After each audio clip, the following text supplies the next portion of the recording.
Yeah, so just so everybody knows, we need 3 people here to have a quorum to be able to start. And here is Mr. Mayor being our third, so.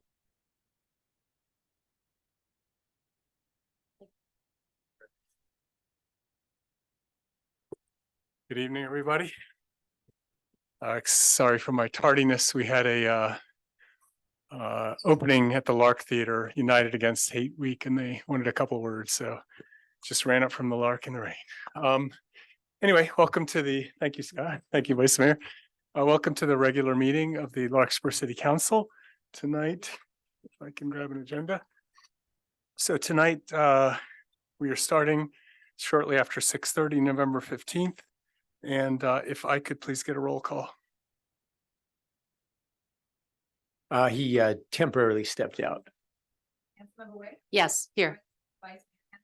Yes, I'm here. Here. Thank you. And Councilmember Carroll is returning right now as we speak. So rise as you're able and let's do our Pledge of Allegiance.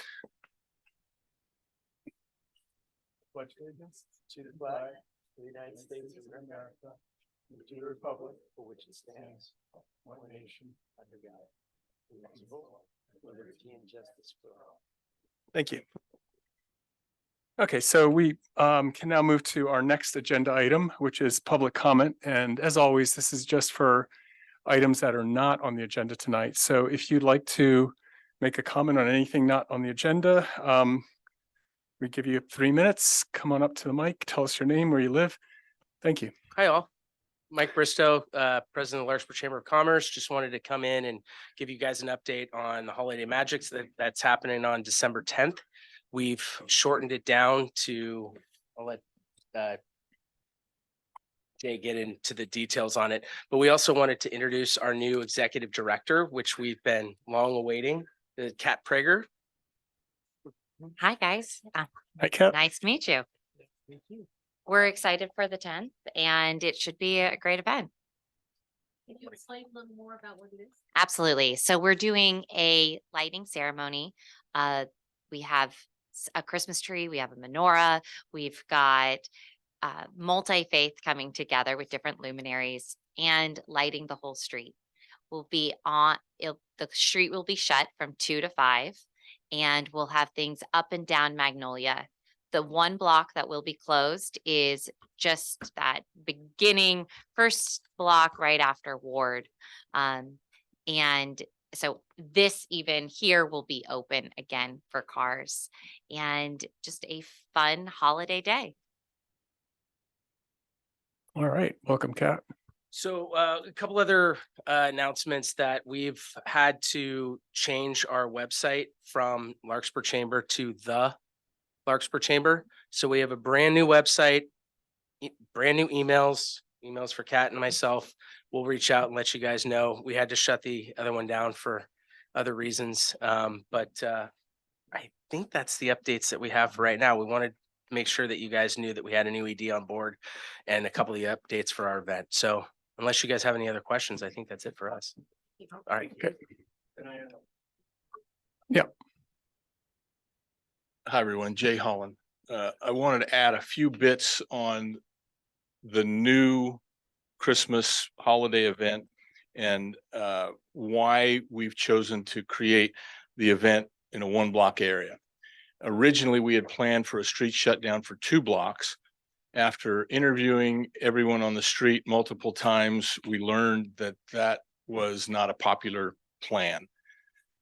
So in an effort to try to come up with the design of a plan and a template that we could recreate more often and have more street closure and be less invasive and disruptive to retail, but also more welcoming and to the community and the creation of gatherings, we almost accidentally happened on this new template, which is to shut down the 1-block area between Peso and the left bank, and then shut down the street later in the day. We were finding and learning that the retailers in the area weren't seeing the kind of traffic that they liked at the right time.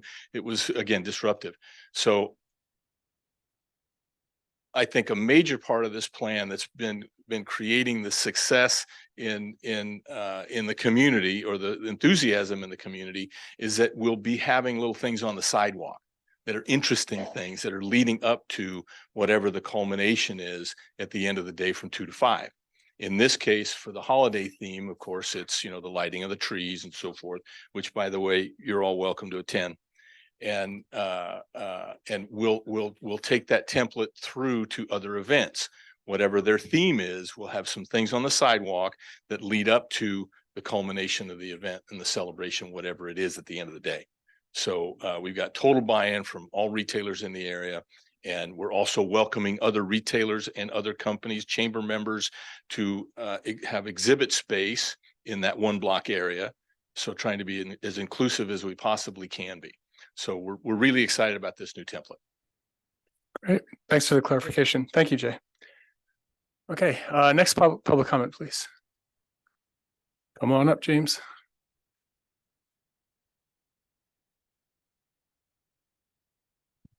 James Holmes, Larkspur. Again, I ask this council to join with the councils of Corte Madera, Sausalito, Fairfax, Belvedere, Tiburon, San Anselmo, and the Marin County Board of Supervisors, and to again allow remote Zoom comments. I also note that the area's principal special districts, Marin Muni Water District, Tam High School District, and the Central Marin Police also allow remote Zoom comments. Please ask yourself what information these agencies have, or what skills or qualities they have that leads them to be so much more citizen friendly with respect to Zoom. A while back, some thugs broke into the Corte Madera Village Mall and they looted a luxury sunglass store. It was a shocker for us, but no one responded by saying we should shut down the store because it had been looted. Why should you shut down remote comments because they were once briefly abused? And by the way, I think it was only once, as far as I know. I haven't seen any news reports indicating a pattern of repetition and repetitive abuse in the many jurisdictions that continue to allow Zoom comments. Either the novelty has worn off for the miscreants, or the newsworthiness has worn off for the media. What hasn't worn off, council members, is the continuing imposition, inefficiency, and inconvenience for innocent citizens that results from your denial of this use of modern technology to address you. Again, I ask you, please lift the cone of silence that you have dropped on Zoom. Great. Thank you, James. Next public comment, please. Okay. Seeing none, we can move on to the next agenda item, which is presentations, proclamations, and tonight we don't have any. So we'll then go to the consent calendar, and tonight there are just 3 items on the consent. Does anybody in the public wish to pull an item from the consent calendar for discussion? Okay, does anybody on the council wish to pull an item for discussion? Okay, so I'll entertain a motion to approve the entire consent. Motion made. Second. Great. Sasha, can we get a roll call? Councilmember Carroll? Yes. Councilmember Wang? Yes. Vice Mayor Campbell? Yes. Mayor Fuller? Yes. Thank you. And with that, we'll go to the city manager's oral report.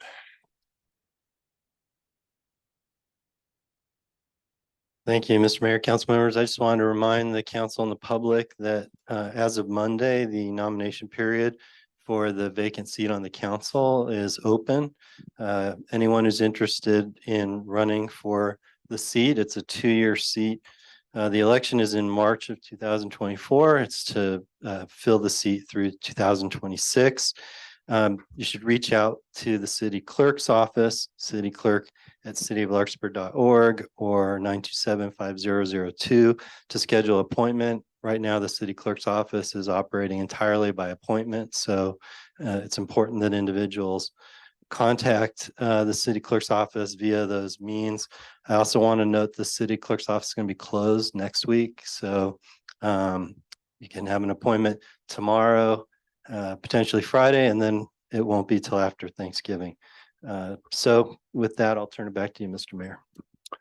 Great, thank you. Any questions for the city manager? Can you just remind the audience, the deadline is Oh, December? sorry, December 8th is the deadline. So everything has to be done between now and December 8th. So if you're considering running, you have a deadline coming up. So remember that. Okay, so then we can move on to item number 6 on the agenda, which is the council members' oral reports and comments. Any council members? I have one. Was that you pass? Okay, all right. I'll just be real quick. Just two quick things. First of all, from the Police and Fire Commission, the only thing I wanted to comment on is a public comment about e-bikes. And I'm receiving some emails about e-bikes and the safety issue they're posing, and just suggesting maybe we could put it on the agenda at some point to discuss. So I think it's something that needs to be dealt with. The second thing I'm just going to bring up, I don't know if would it be appropriate to mention the lights in the park, and is that still going to happen with the rain? Should I can't promise with the rain, but in terms of the hot chocolate ceremony that I heard is going to happen, but you certainly should mention. Okay, so just want to let everybody know, we had the lights in Piper Park last year. I think everybody really enjoyed it. We're doing it again this year, sponsored by the Commons Foundation. And they're going to be lit on Friday, and we're welcome to. Do you know what time it is, Dan? 5 p.m. So people are welcome to come out and. You want to make a comment on that? Nope. Oh, 5 o'clock. Got it. Okay. So people are welcome to go out there and enjoy. And that's the end of my comments. Great, thank you. And I just have one brief one. It's a formality, since Councilmember Kevin Haroff retired in June, the Transportation Authority of Marin board position for alternate, not for the board member. So Councilmember Carroll is the TAM board member, but we need an alternate. That position has been left vacant, and the SMART board of which I'm a member, I took that over from Councilmember Helmer, has asked that, that position be filled and it be filled by the SMART member. So what I'll do tonight is just, say that I'll appoint myself and ask staff to put that on the agenda for the next December meeting to formalize that. But, right now we just have, that hanging vacancy, and that's something that's needed to participate in the SMART meeting. So anyway, that's something that we'll agendize in December. And with that, I think we're done with our council member oral reports and comments, and we can move on now to the public hearing. So tonight we have a public hearing on a resolution confirming the record of costs and setting a special assessment lien against the property for abatement of a public nuisance by removal of weeds and refuse at the address 217 Via La Cumbre in Greenbrae. So if we could get a staff report on that, we can start a public hearing. Thank you, Mr. Mayor, mayors and members of the council. Ruben Martin, Fire Chief with the Central Marin Fire Authority. We're here to conduct a public hearing for a resolution confirming the costs that have been incurred both by city staff and fire department staff relating to the abatement of a fire hazard and high weeds at the property at 217 Via La Cumbre.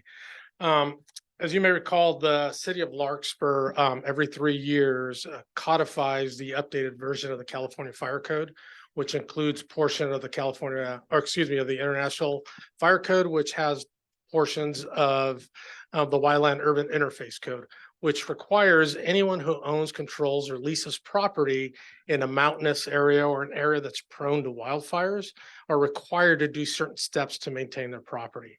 For example, they're required to cut any dead and dying vegetation anywhere from 100 to 200 feet, limb up limbs off the ground, which are ladder fuels that can then cast embers up into the sky and or into neighboring properties. As part of this program with our defensible space, the Central Marin Fire Authority has a pretty comprehensive defensible space inspection program where we go out and inspect every property at least once every other year or at least the properties that are located in the Wildland Urban Interface. And those are the properties that are basically in the hillsides that surround all of our communities. And part of that comprehensive inspection programs, we identify areas where a home needs to be remedied to become more fire safe or to put them back into regulation within the California Fire Code. The other portion that we utilize with defensible space inspections is if we get either a voice complaint, written complaint, phone call regarding any kind of properties that happen within the jurisdiction of the city of Larkspur. Which hence brings us to the property in question that we're here for today, which is 217 Via La Cumbre.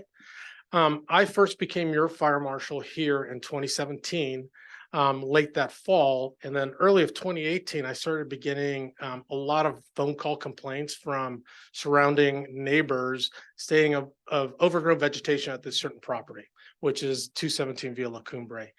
We went by, looked at the property and found that it was not in compliance. They had about 3 foot tall dry grass right up to underneath windows, surrounding the entire property, overgrown vegetation throughout. We've shown some pictures of what the property looks like as part of the staff report for your records. And then our process to try to handle these complaints is we make contact with the property owner to try to make sure, one, do they understand what code they violated and how can we get them back into alignment to become fire safe, not only for their property, but the properties that surround their home and the entire communities. As we've seen that what can happen with one small fire can quickly rage out of control is what we've seen throughout California since 2015 and recently what we've seen in Hawaii. So after several contacts with this resident, he finally complied and did a voluntary abatement on his own, hired his own contractor, had the property cleared. Well, once again, we started receiving again in 2019, more complaints from residents. We reviewed the property, started sending notices out, but it wasn't to a point where we felt that it needed to be forcefully or strongly abated because the grasses or the hazards weren't to the point where it endangered the entire community. However, moving on until 2020, here we go back again with complaints, non-compliant property. However, since 2020, we began with the passage of Measure C, which is the Marin Wildfire Prevention Authority, which brought funds back into the jurisdiction to allow us to go ahead and use those for these types of properties for abatements. So where we feel in philosophy with Central Marin Fire Authority is utilizing these funds towards a voluntary abatement, meaning we would approach the homeowner, let them know what needed to happen, try to figure out a reason why it isn't happening. Some of these homeowners just need a nudge. Others we find out they may be elderly, adults with functional needs, on a fixed income and just don't have the opportunity to go ahead and hire a contractor and don't have the resources. So with that, what we utilize is the Measure C funds is voluntary abatements. As long as they can give us permission to go on the property, we will then hire the contractor, have the property abated, and then we move on. Or depending on the financial resources that the homeowner has, we'll go into a cost sharing program, whether it's 25, 50, 75, and so forth, depending on what resources the homeowner has. So in 2020, we were able to go ahead and offer this voluntary abatement to the homeowner, but it took a lot of, I guess, notifications over and over and over and over again to a point where we posted this was going to be a court-ordered abatement. And then he responded and said, yes, I will apply and utilize the voluntary abatement. Ended up getting cleared. 2021 came around, high weeds again. We made contact with the homeowner and decided to go with the voluntary abatement again, but he decided to do it on his own, which then brings us to 2022 and 2023. 2022, we made contact with the homeowner again. So it seems, as you can see, this is a repeated pattern with this property. And to give you a little history on the property, right around 2019 or so, I believe the property owner, due to some family dynamics, moved out of the area and abandoned the property. So he's a vacant landowner. So the home sits there unoccupied, being overgrown. And so we have to go in there every year and try to remind this property owner of what their responsibility is to maintain safety, not only around their properties, but through the entire neighborhood. So again, 2022, it was voluntary abated. 2023 came around and it was basically radio silence, with several notices, several letters, several registered mail. We've tried to make phone contact with the individual to where the point where we were not getting anywhere, or in the past we had. We utilized code enforcement staff from the city here, try to use our own fire prevention staff to try to reach out. Went through every known address that the individual had that were successful in the past, with no success with all the letters that we sent were being returned, unregistered or unsigned for by the property owner. So with us, once we get into these properties and we deem them unsafe, we've got a couple of tools in our toolbox that we can use. And for us, we do not trespass onto people's properties because the property owner has property rights. And under the Fourth Amendment of the Constitution, for a legal search and seizure of a property, we have to go through the court-ordered component of it. And under municipal code 9.26 of your municipal code, under weed abatement, it allows for the code enforcement officer, which in this case would be the fire department, if we deem that it's an immediate threat to life, we can go in there prior to a court order. We felt it wasn't to that extent yet, but yet the property still needed to be cleared to provide safety for the entire community. So we started to go down the court-ordered abatement route, which followed section 9.26 of your municipal code, which required noticing of the homeowner that we're going to enter the property if he doesn't comply with a certain time frame. Within that, we went to Marin County Municipal Court, received a court-ordered abatement warrant that then allowed us within 10 days or 14 days of that issuance to go ahead and enter the property and clear it. We noticed the resident, once we received the warrant, that we had received a warrant and that we were going to enter the property on a so date and at a certain time. It was unresponsive with the registered letters that were sent to them. So we went ahead and followed the court-ordered warrant, abated the property, and within section 9.26 of our municipal code, it allows for us as the fire department and city staff to recoup all of our costs. And part of that is to bring it before you as a public hearing to then to reconcile those costs and confirm what the costs were, and then provide staff with direction to go ahead and try to recoup these costs through a lien of the properties through their property taxes. There was the costs that were incurred that were billed. Let's see here, I believe were $13,499, which included additional staff time from your planning director, Elise Simonian, which is her staff time included there. Surprisingly, the property owner came out of the woodworks 2 days ago and dropped a check off for the original bill, which was a little over $11,000, and dropped it off into our mailbox here in the city as a payment or to pay off the invoice for these costs. We're here today to continue with the hearing because we want to make sure that those costs get cleared and actually the check that was written is valid.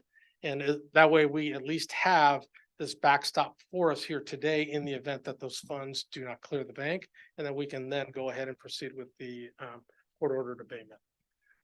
That ends my report, and I will turn it over to the city manager for further comment. Just to expand on the chief's final comments, you'll note in section 3 of the decisions that you're making to take action this evening, it references unpaid costs. So essentially, we need a few more days to find out if our costs were actually covered, at which point we would not need to take the lien action that you're authorizing.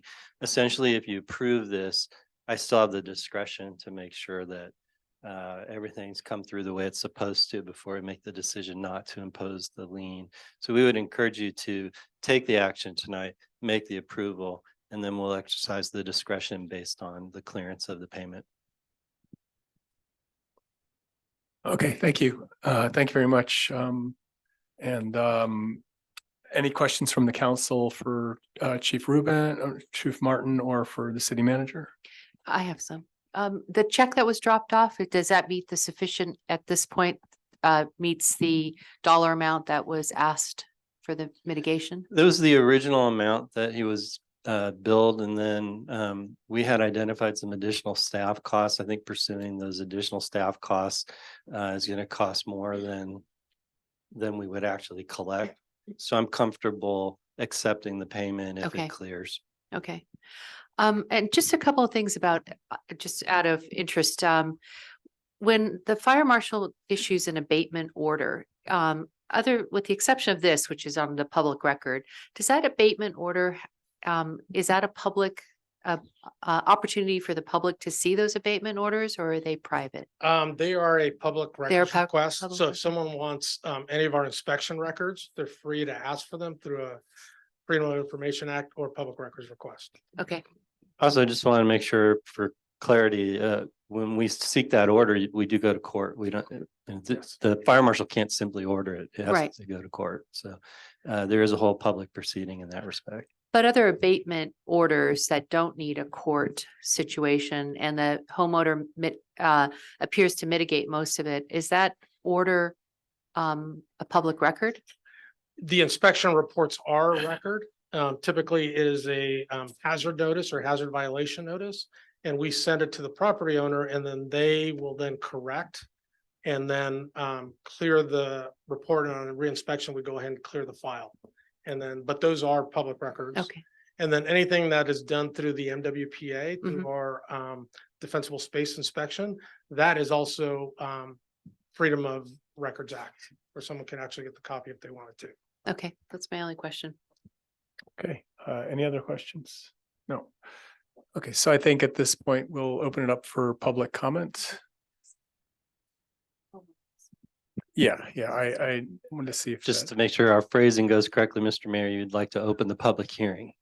Okay, on the public hearing. And then as Councilmember Way was saying, I don't know at what point is the owner of 217 be able to So I come think here? is after you've opened the public hearing, your first call would be to see if someone's here to represent the property.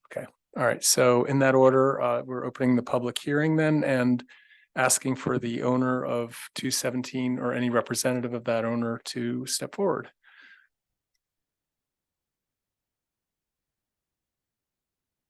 Okay. Any other member of the public wish to comment? Yes, please.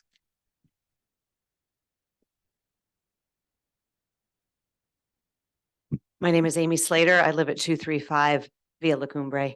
So this is my absent neighbor, and really appreciate the work done by the fire department. This is beyond just the abatement. The house has been abandoned for at least the time that I've lived there, which is 5 years. And there are vagrants, squatters, people with drugs. The garage door had been driven into and is slammed, broken. It is just inviting trouble into our neighborhood. And so don't know what we do from there, but we had texted him, told him about the things that go on with no recourse. And so I have two of my neighbors as well. We're stacked on either side of the home. So it is really a risk when you have, children in the house, and then all of a sudden then you have to call the police because they're strangers, and then the police can't go in because they don't have the authority from the owner. So it's definitely beyond just the fire risk, but it's a safety risk in our community. Okay, thank you, Amy. Mhm. Anybody else wish to comment? It's the door. Still bashed in. Isn't that something the fire department? could No, find out? it's not necessarily the fire department responsibility would be is whether the property violates anything under the building safe codes. This would be more code enforcement for the building department. If I can jump in, I wish I had a good answer to this question. Some of the members of the council have been with us a while, and members of the public have witnessed these types of hearings before. This is a sad situation that occurs in every community, and we deal with it on a fairly regular basis, an abandoned home. And it really necessitates a health and safety trigger for us to have any legal authority to go on the premises. So keep making those calls when you're concerned, so we can make a determination if we have the legal authority to enter the premise.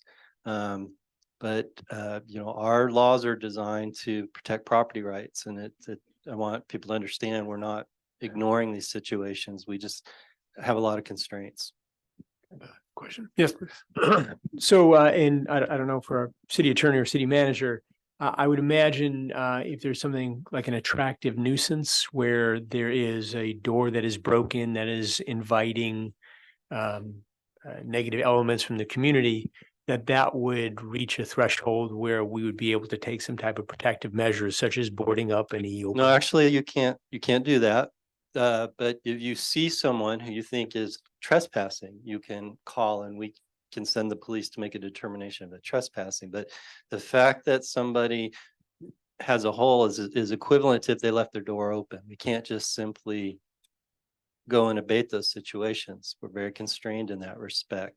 We have to be able to make a defensible determination that the community's health and safety is being threatened. And I recognize that the neighbors may feel that their health and safety is being threatened, but that threshold under the law is different from what all of us may feel and be frustrated about with our neighbors. To be honest, one of the better things to let us know is if you identify vector coming in and out of the home.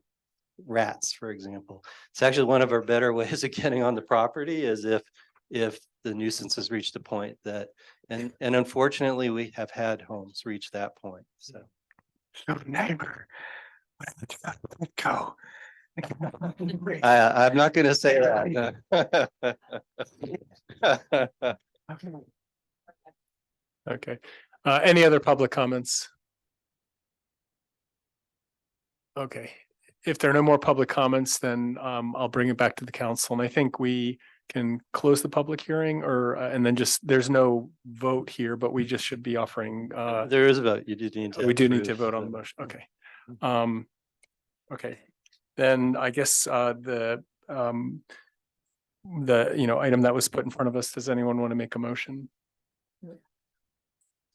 Oh, Sure, I'll make a motion for item 7.1 to pass the resolution allowing the city to collect the fees listed in the motion. So this would be resolution 5923 in your packet.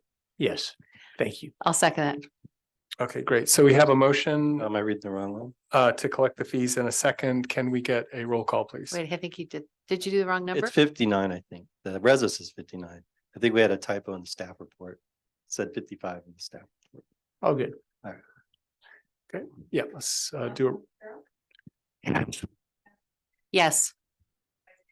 Yes. Yes. Great. Thank you. Thank you. Mhm. Okay, okay. All right. All right. So now that we've concluded item number 7, the vice mayor had a suggestion, which I think is good. We have 3 business items tonight. And the first is for the rent stabilization ordinance 1067. The second for the Niven Park relocation, the site relocation for the playground.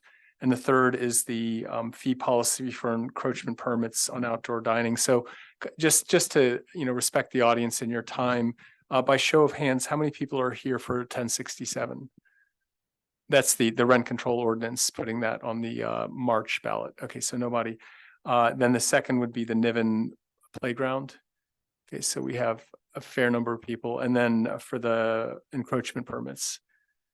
Okay, so if it's okay with everyone here, we can maybe move 8.1 to the end so that we just jump into the items that most people are here for and then talk about 1067. So you can get out early. Is that okay? Okay, so then we'll move into what's been agendized as 8.2, award construction contract and approve playground site relocation for Niven Park. You just need to give us about 1 minute to get the staff ready because we weren't quite ready. Oh, to okay. Change that item. Okay. So if you give us 1 minute, load up the PowerPoint, bring the staff forward. Okay. Appreciate that. All right, so Rudy, you're up. take a brief moment here. There's a few open seats also, if anybody. Yeah, needs if them. anyone needs to take a bathroom break, we'll be up in a minute or less. And there's a few open seats where those audience members left.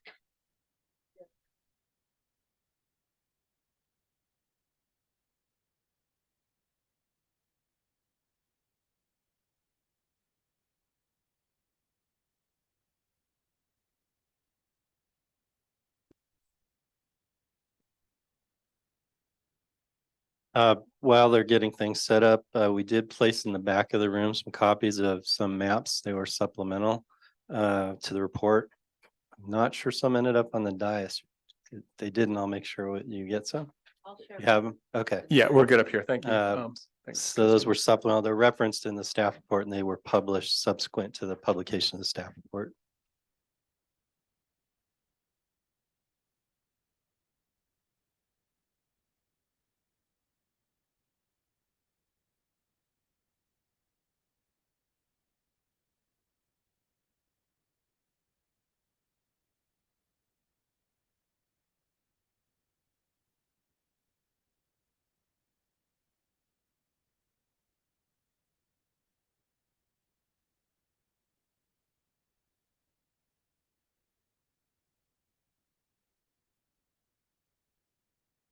Yeah, let's just give Councilmember Carroll another half minute and then we can get started. So you guys have the deck loaded. Okay.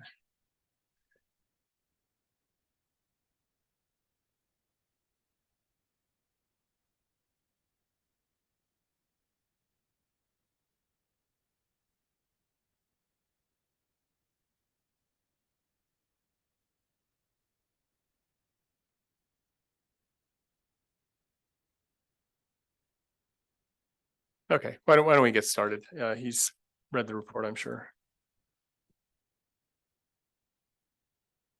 Okay, good evening. My name is Julian Skinner. I'm the City of Larkspur's Public Works Director. So we have an item for you tonight for the Niven Park Playground. There are two components of the request for you tonight.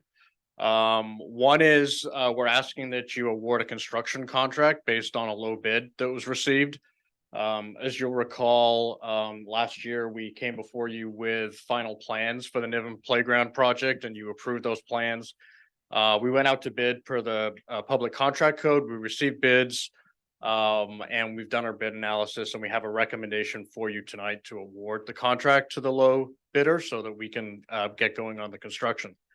The second part of the request tonight is as you approved the plans and specifications before we went out to bid for the playground, as we've gone through the bidding process, we've taken a step back and looked at this project. And I'm going to hand it over to our analyst, Rita Schock, in a second, who will show you a little bit more about the second part of the request. But basically, this project started out as basically a playground structure replacement, and it kind of morphed from there and grew a little bigger, and we added some more improvements into it. And so as we were going out to bid and looking at the bids that were coming in and receiving some feedback from the neighborhood, we started to look at this and say, this is more than just a playground upgrade. There's nothing really tying the playground improvements to the location where the play structure currently is. And so is there an opportunity in doing all these improvements to site the playground in a better location in the park? And so at this point, I'm going to hand it over to Rita, and she has a slideshow presentation for you tonight that'll go through some of the things that we discussed with the community in looking at the location for the playground. And then she'll conclude and bring those two questions back to you. And as you know, we have a number of residents and neighbors in the audience tonight. Thank you.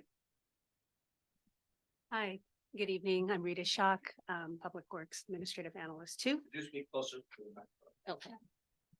Okay.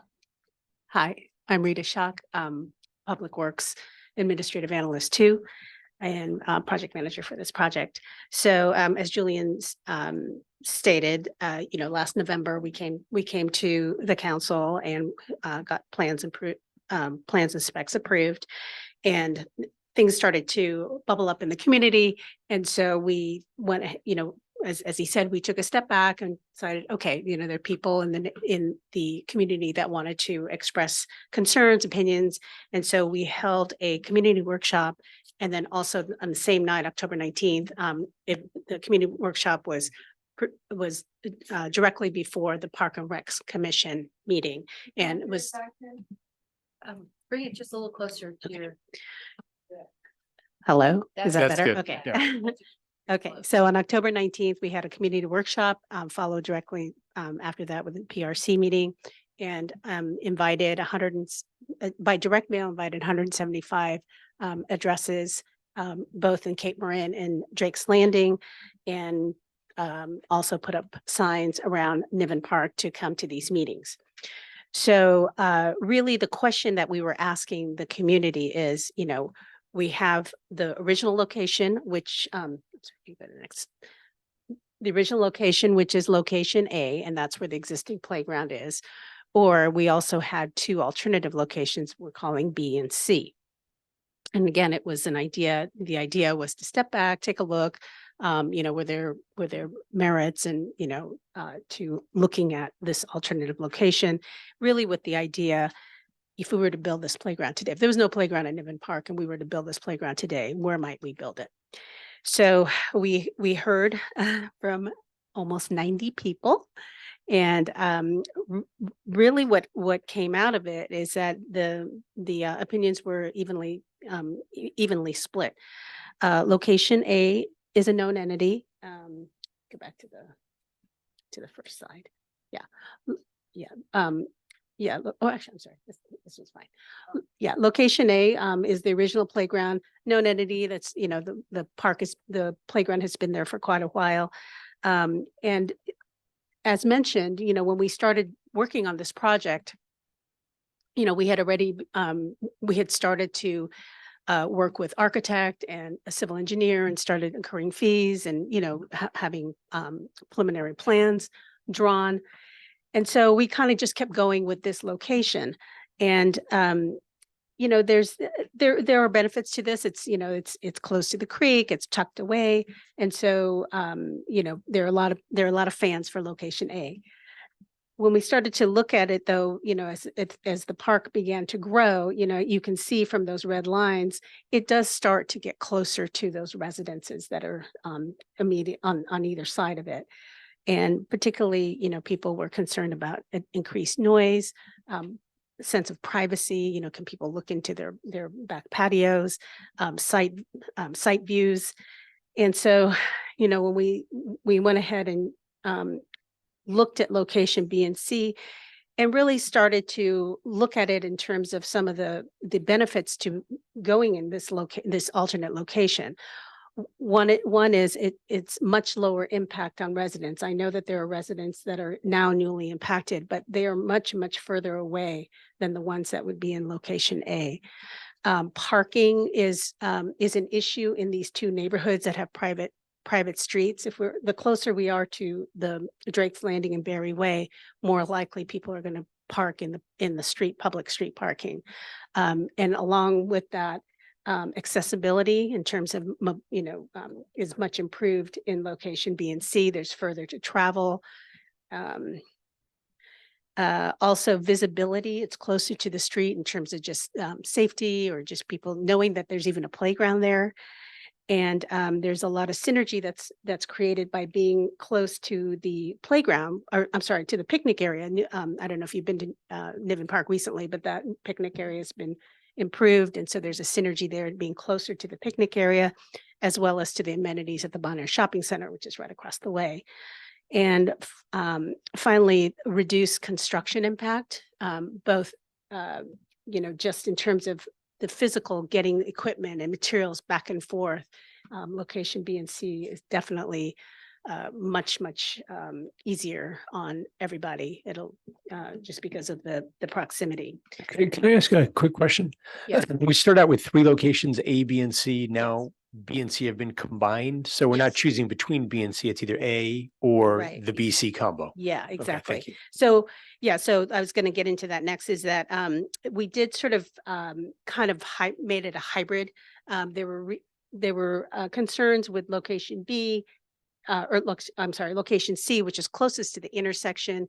And so by making it a hybrid location, we were set back a little bit more from the intersection, but not so close to, not as far in as location B, which would make it a little closer to residents. And there were people that were concerned that the park would be bisected. So we're kind of splitting it down the middle. And I'm sorry, just one more question. I'm sorry to interrupt. If we go with the location B and C, what happens to location A where the playground is now?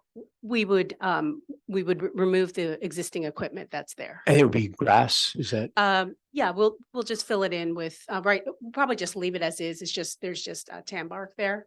And leave it probably as is for now, or perhaps fill it in. We haven't really gotten to that point yet, but the main thing would be that we would remove that play structure. Okay, thank you.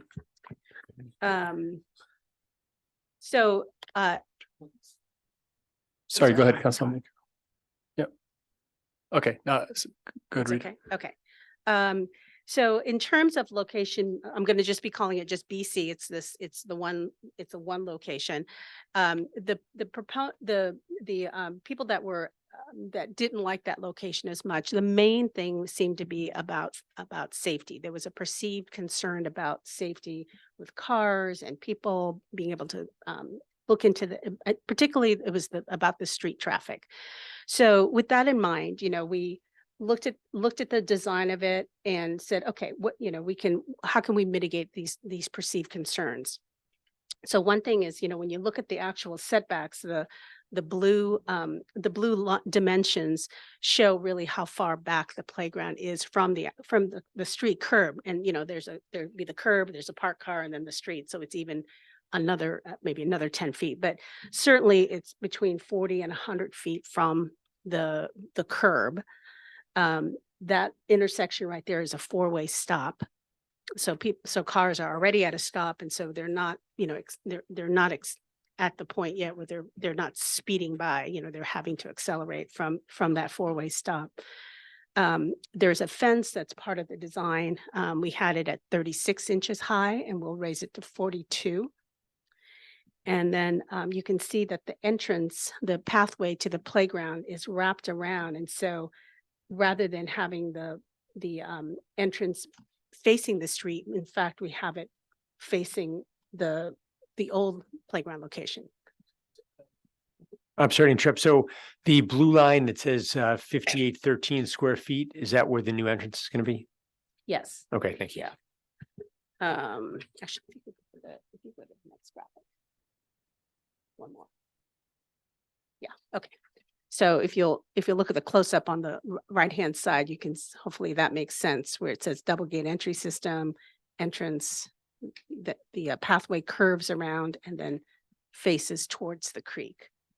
And then the last thing is that double entry gate system. It's similar to what you'd see in a dog park, where there's a gate, you go into an enclosed area, and then you have to there's another gate to get into the playground. So any escapees would have to go through two gates to get out. So we felt like that was a pretty good way to mitigate any to stop any kids from running off.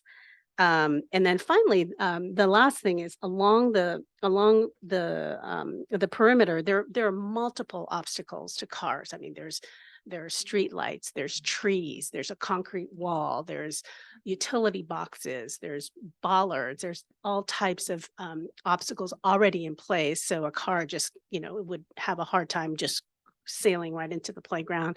And if there were areas that we felt that could use some extra obstacles, we could certainly add those at a later, as part of the construction. So based on, oh, I'm sorry. Let me just, if you could go to the next graphic. So just to remind you, this is the original location A. This is what was approved in November, and I just wanted to put this in this slideshow just to remind everybody these are the elements that are designed. And if you go to the next page, and so in that location hybrid BC, the same elements are there. They're just reconfigured. Instead of a teardrop shape, it's more of a kidney bean shape. But it's the same play elements, just configured it, laid out in a different way. So last slide. So again, we considered, we looked at the locations, had people give us feedback, and both locations are perfectly fine as appropriate playground locations, but our recommendation is that we move the playground to B and C. So the action that we're requesting tonight is that you first of all reward the construction contract to ERA Construction. It was the low bidder on the public bid, and then approve location the relocation of the playground to location BC. Okay, Rita, thank you. So any questions for Rita or Julian? You mentioned. It's a seat wall, so I think it's about maybe 24 feet, 24 inches high. Is that big enough to stop a car? Really slow moving. Yes. It's pretty solid. Yes, Okay. it's concrete. I don't expect you to have this answer, but to save time, I'm gonna ask it just in case. And that is a lot of comments about the dogs. The dogs. What are the dogs in the park right now? So, could you go back to, I'm sure there'll be a dog owner who will inform us later, but I thought I'd try to speed it I up. used to live in Green Bay. I always had a dog. Dogs going around all that lawn area all the time. Why does my question be? No, but I meant, as opposed to where we're gonna go with the park. Dogs have long memories. So you might wanna go back. So Rita, do you have an answer for that? Where, yeah. Okay, sorry. so, I would say currently the dogs are primarily in location B. so, And so if we move the playground to, sort of in between B and C, the dog activities would go further south, right, toward the creek and.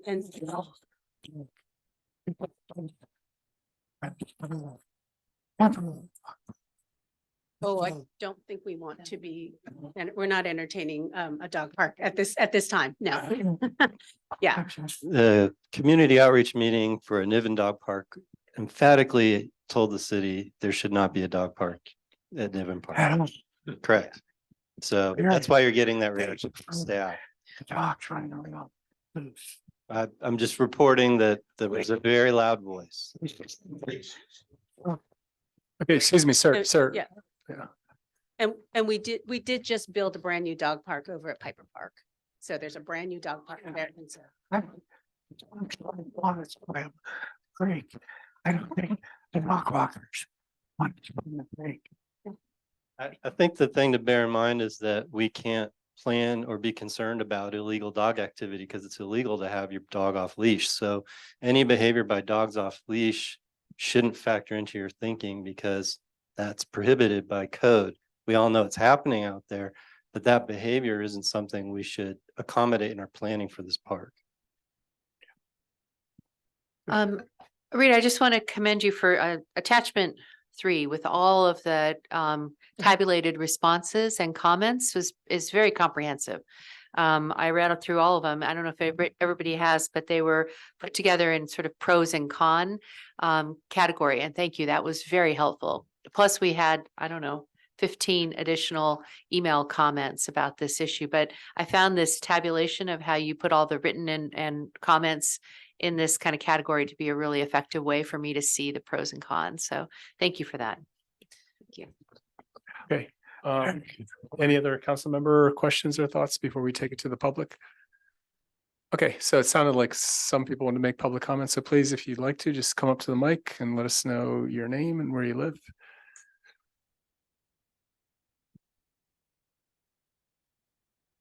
Okay. Here we go. Good evening. Good evening. I'm Cammie Eicher. I live at 14 Drakes View Circle in Drake's Landing. And thank you for the opportunity to speak this evening. This is the second time in recent months that I've addressed you about this playground, so I'll try to keep my remarks short and I'll try not to be repetitive. I want to start by saying I believe this is an exceptional plan for a new playground and we'll be fortunate to have it in our community. I also want to express my thanks to the donors who've made this possible in memory of their son. I support relocating the new playground to the west end of Niven Park in what are being called the BC hybrid right now. Having an opportunity to place the playground in the largest area of the park, further from homes, rather than the smaller and closest location to surrounding homes, seems to make sense to me. Locating the playground close to parking for those who don't live nearby, close to restrooms at Bon Air, and making it easily accessible so those with special needs who would not then need to traverse the entire park and off-leash dogs.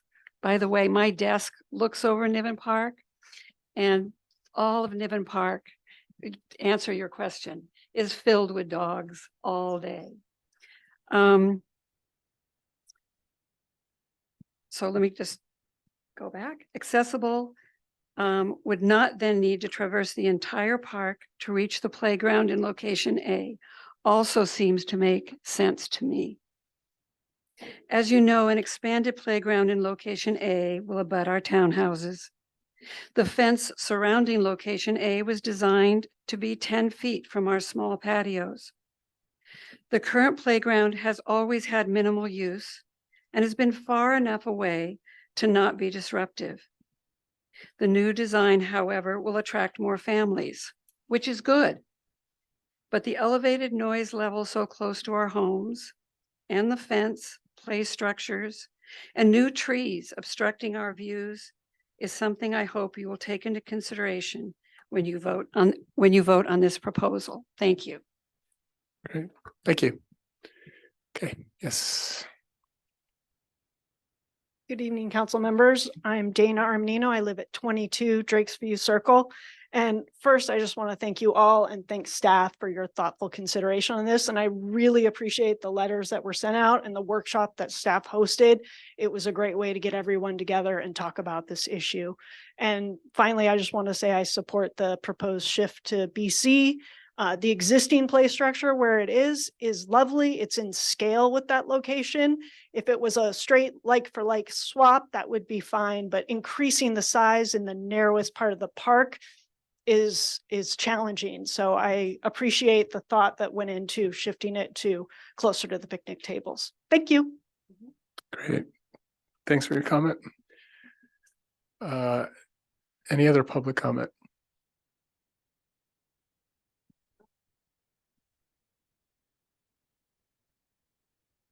Hi again. So I'm Alex's father, Eric. I'm joined by my wife, Dana. We mostly want to thank you again, whether it's A, B, or C, those are numbers to us. You know, this park is being built, designed in honor of our son, Alex, who obviously I'm sure many of you are familiar how we lost him at his school. And mostly I can't tell you how sincere and kind Rita has been to our family and just how spiritual it is to have us uplifted by this park. And so wherever the design comes, I also want you to know we will continue to fund the park, whether it goes over budget. I don't know if anything ever comes under budget. So we're not asking for a refund. But we also want to make sure too that we create a park that future generations of children can enjoy. And so for us, it's not just the construction of the park, but also the maintenance. And I know there's been some concerns about safety and the fence. I can tell you the irony of that is our son was killed by a fence. And so I can promise you, because we've been doing work, which I know your council has been very supportive of with Damon Connolly and then Jared Huffman as well, there will be a safe fence around this park. I can promise you that. Right. Thank you very much. Great. Thank you so much. And thank you for coming. And I think I speak for the community in thanking you for the donation and your thoughts. Next public comment, please.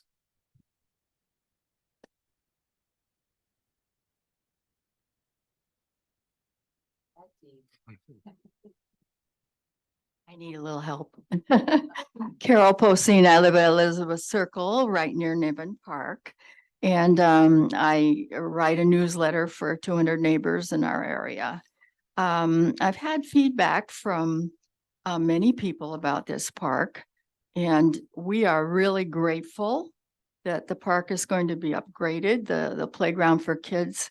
So grateful to Rita Schock for her incredible work. Thank you, Rita. She has been so responsive to the community. I can't begin to thank her, not just on this park, but I have to, since I have a chance to say so, right down to please a tree to replace the one that was cut down by the town. That was our beloved tree. And she saw to that it not only was it planted, but it was watered appropriately, now has wildflowers around it that our neighbors put and so on. We will always remember you, Rita, for that tree. And thank you so much for to the donors. This is an incredible project. And it is just such a touching memory to your son. There were a few concerns by the parents in our neighborhood. They are most grateful that the park is going to be, the playground is going to be upgraded. But they are concerned a little bit about safety being close to the road. And I just want to pass that on to Rita and her crew. If I thank you for the 42-inch high fence, that will be helpful. But they do see this location as being closer to traffic. The traffic on Berry Way is very, well, it's profuse much of the day, and is very noisy. We get the Sir Francis Drake noise coming right barreling down there 1 block away. And it's just a less desirable place for this park that's going to be so beautiful and really a place of contemplation and learning. If there is anything else that you can do to guarantee safety and to help these parents feel better, also, if you could block out the sound a little bit from that traffic with landscaping, just think about that. There is that area between where you planned the park and Berry Way. Trees in there or some redwoods even, you know, something that blocks the sound. We use redwoods in Cape Marin to block that out. Okay. Please think about that, because you could pick up on our redwood theme.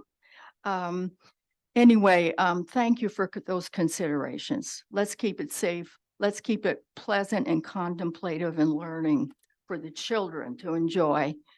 Block off the traffic noise and anything else you can do. Thanks. Thank you, Carol. Carol, join the Rita fan club because I'm a fan of hers too. For sure. Great. Thanks again. Any other comments? Okay, seeing no more public comment, I'll bring it back to the council. And any more discussion, any more questions? No more questions, but I find it interesting that this kind of ties into rent stabilization. We're looking at that issue because we have a large segment at the end of the baby boom population coming from the next 7 to 10 years.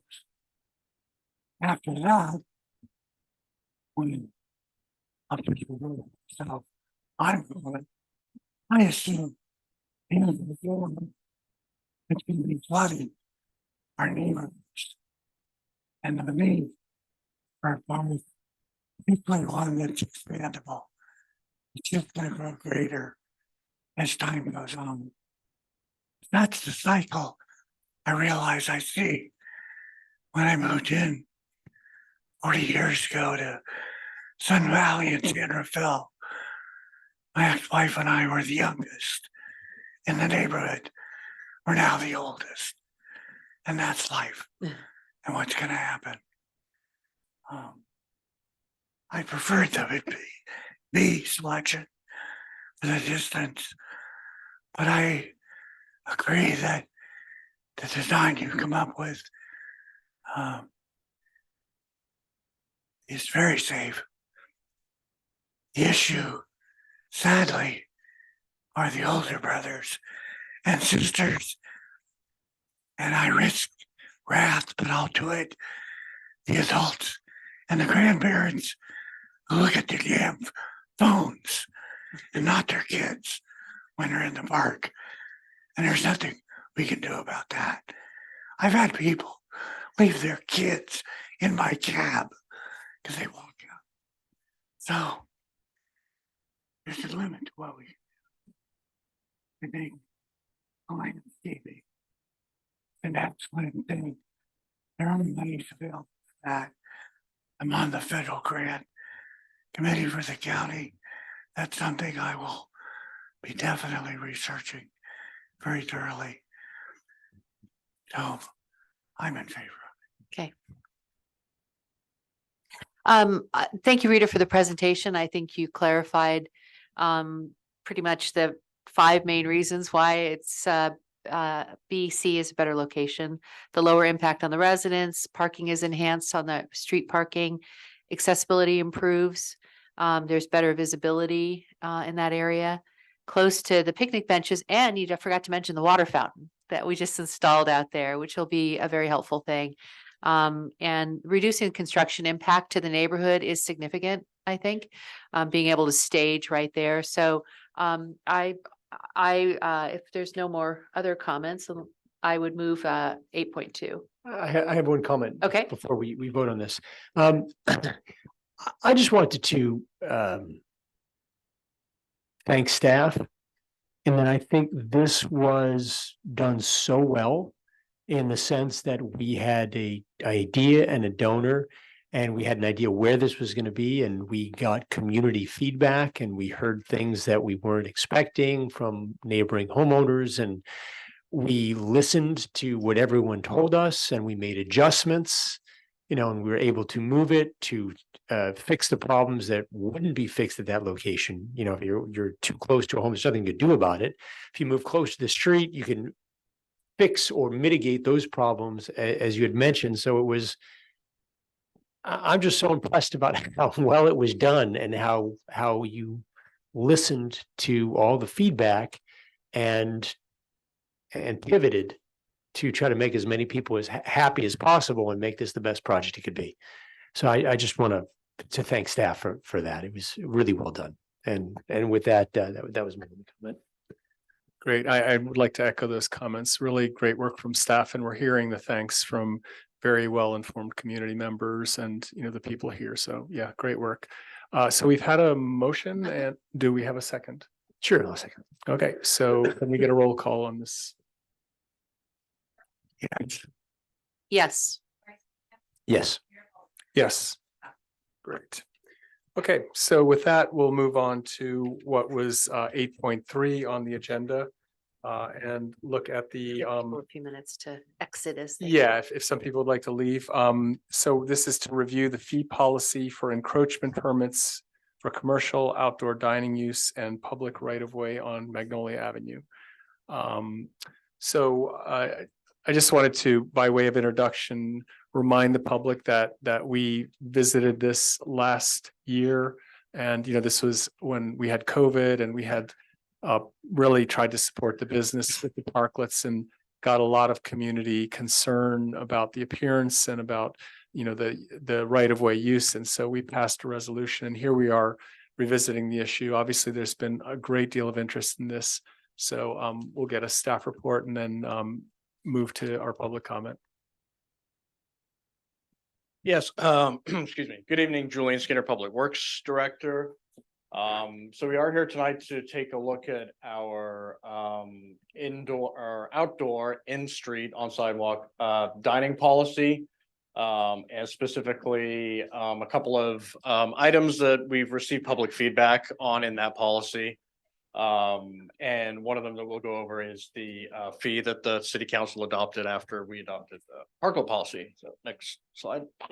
So this was the history that you just discussed. We did have a series of meetings as we were navigating COVID and indoor dining restrictions. Went through 6 meetings in 2020 and 21 where we discussed outdoor dining and parklets. And then as the COVID restrictions were lifted in 2022. We did have a special city council meeting in that's the May 24th meeting, where we discussed what we had been working with and whether we wanted to continue with parklets and in-street dining moving forward. And you directed us on a number of issues, and then we came back to you with a policy on June 15th that was then adopted as our parklet policy moving forward. And that direction did include charging fees for rental use of the right of way. So we also came back then in August of 22 to amend the city's fee schedule to include those outdoor dining fees in the city fee schedule. And then as we had said, when we adopted the policy, we came back in December last year as it had been a policy for about 6 months to see how it was going. And at that time, we hadn't had anybody come in and apply for a permit under the new policy, partly because it was winter and it was raining. And so as we've moved through into spring, and we have now one parklet that has been approved with a permit that are paying the fee. And we also have some feedback from some others that have not moved forward with in-street dining or a parklet. So we're here tonight to give you some of that information for your consideration. So the main parts of the policy on the next slide. Yep. So these are the main highlights of the policy that you adopted, and I've highlighted in red and underlined here the two that we've received the most public feedback on, as far as why was it that way, or is there any way to change that. So just in summary, as you recall, we have a policy that says that the parklets have to be the bypass type. That means we cannot build a parklet for dining out in a parking space. The dining has to be on the sidewalk. If there's not enough of the sidewalk left for public access, then a bypass is required to be built out into the street. We have limits on how many we can have per block. On the size, they're capped at 2 parking spaces in length each. And then you did direct that we charge a rental fee for the use of the right of way. And that was set at the market rate for similar use in the area. The applicant pays all of the costs for the parklet. The city does not build these; they're built by the private entities. And you adopted a design policy that mirrors what Novato adopted as their formal standards. And then the second one that is most common feedback on is the parklets were restricted to be on Magnolia only. So I'll have a slide later that shows what impact that has on some of the formal parklets that we had. And then the last one was that the parklets have to be approved by the property owner. A lot of the applicants are leasing the space, and so we require that the owner of the property that they're in signs off on the permit also. So to highlight the fee, so we did add into the city's fee schedule the rental fee. And the direction was to set that fee equivalent to what the prevailing lease rates were for similar space in the area. And again, this is a rental fee for use of the right of way. It's not a cost recovery fee. That's how it was based. So the next slide shows some of the fees that have been adopted by other agencies. And so I did reach out to all the other entities in Marin to find out where they have landed on their parklet policies and the fees that they're charging. Not everybody has gone through a permanent parklet policy yet. Some are still extending their temporary COVID parklet rules. But here is a summary, first with all of the Marin jurisdictions and what they are charging if they have a permanent policy. And what I've done here is I've to normalize them all, because some provide a rate that's per year, per month, per day, per square foot, and per parklet. And so to normalize all of these, I'm representing the cost for taking up one parking space, which is basically 160 square feet. So it's an 8 by 20 foot parking space, just so we're comparing apples to apples as we go through this. And as you see in the columns here, the Larkspur one is highlighted in red. That's the fee that we're currently charging. That's based on the first application we received was for Pico. When we received that, we looked at what the prevailing rates were, and it was about $4 a square foot per month. And so we let Pico know that was the rate. We also let them know if they have a current lease and they're paying less than that, but it's in the neighborhood of what's reasonable, that we would honor that rate. But they agreed to the $4 a square foot rate, and that's represented as the $640 per parking space per month. And then you'll see some most lower and then one higher. Some of these, there was no reasoning given for how they came up with that fee, how they landed on that. For some of them, they do. For example, San Anselmo did the same thing that we did. They looked at what the prevailing lease rates were, but they landed on subsidizing that by 50%. So they are charging half of what their prevailing lease rate is where the parklet goes. which works out to $289 dollars or parking space per month. San Rafael is a little bit more than that, 300. Novato and Fairfax are quite a bit less. Mill Valley is the most expensive. They set their fee differently. They have parking meters, and so they calculated how much money were they going to lose by not having a parking meter available if there was a parklet there, and then they set the rate at 150% of what that revenue loss would be. And then we also looked at some other nearby. These are some of the other jurisdictions that, as we were developing our parklet policy, we had looked at theirs because they developed theirs prior to us. So, you know, some similar Walnut Creek, Napa.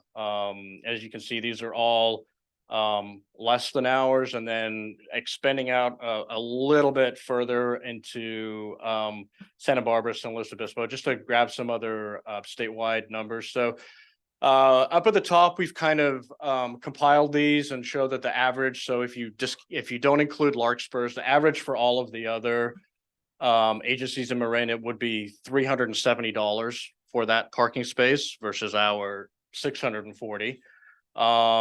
If we want to disregard those that set theirs based on parking meters, because obviously we don't have parking meters. So if we just look at how all of the non-parking meter agencies set their rates, then that rate comes down to the $210 per the parking space as opposed to the $640. And one thing I will note is, in looking through all this and finding all of these fees, there is not an agency that charges nothing. Everywhere that has a permanent policy that we found in this research charges something. There are some agencies still out there that are not charging, but they're carrying over their temporary policies that they had in place for COVID, and they're still working on their permanent policies. So the next slide talks about the issue of the parklet, or the bypass as it is, has to be on Magnolia. This slide kind of captures two things. One is the colored squares are all of the permits that were issued during COVID. So these were all of these were businesses that were issued either for a parklet or for on sidewalk, going from left to right. There's Roma, Antica, and then Pico, and then down through Kane and all the way out to Burritoville is the last one on the right.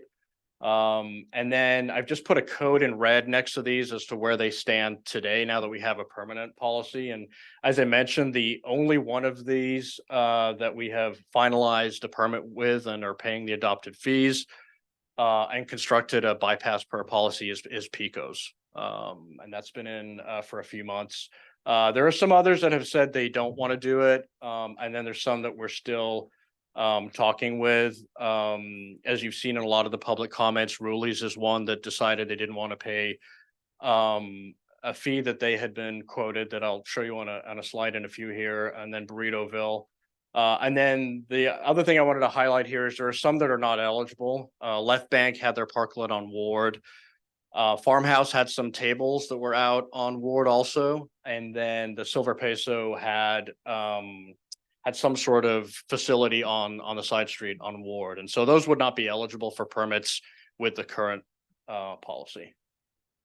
And so in the next slide, I'll talk specifically about Rulies, who we've been most recently dealing with. And so we have not, we've been trying to work with all of these permittees over the last few months to work with them to look at what a bypass would look like and what on-street would look like, and leaning towards getting them to come in and sign the permit with us and make it official. And some of the locations have been a little bit more challenging. I showed you the Roma Antica one on there. We're currently working with them, but there is an ADA parking stall that's near their location, and there are challenges with relocating that parking stall. So there are some reasons why some of these haven't been finalized.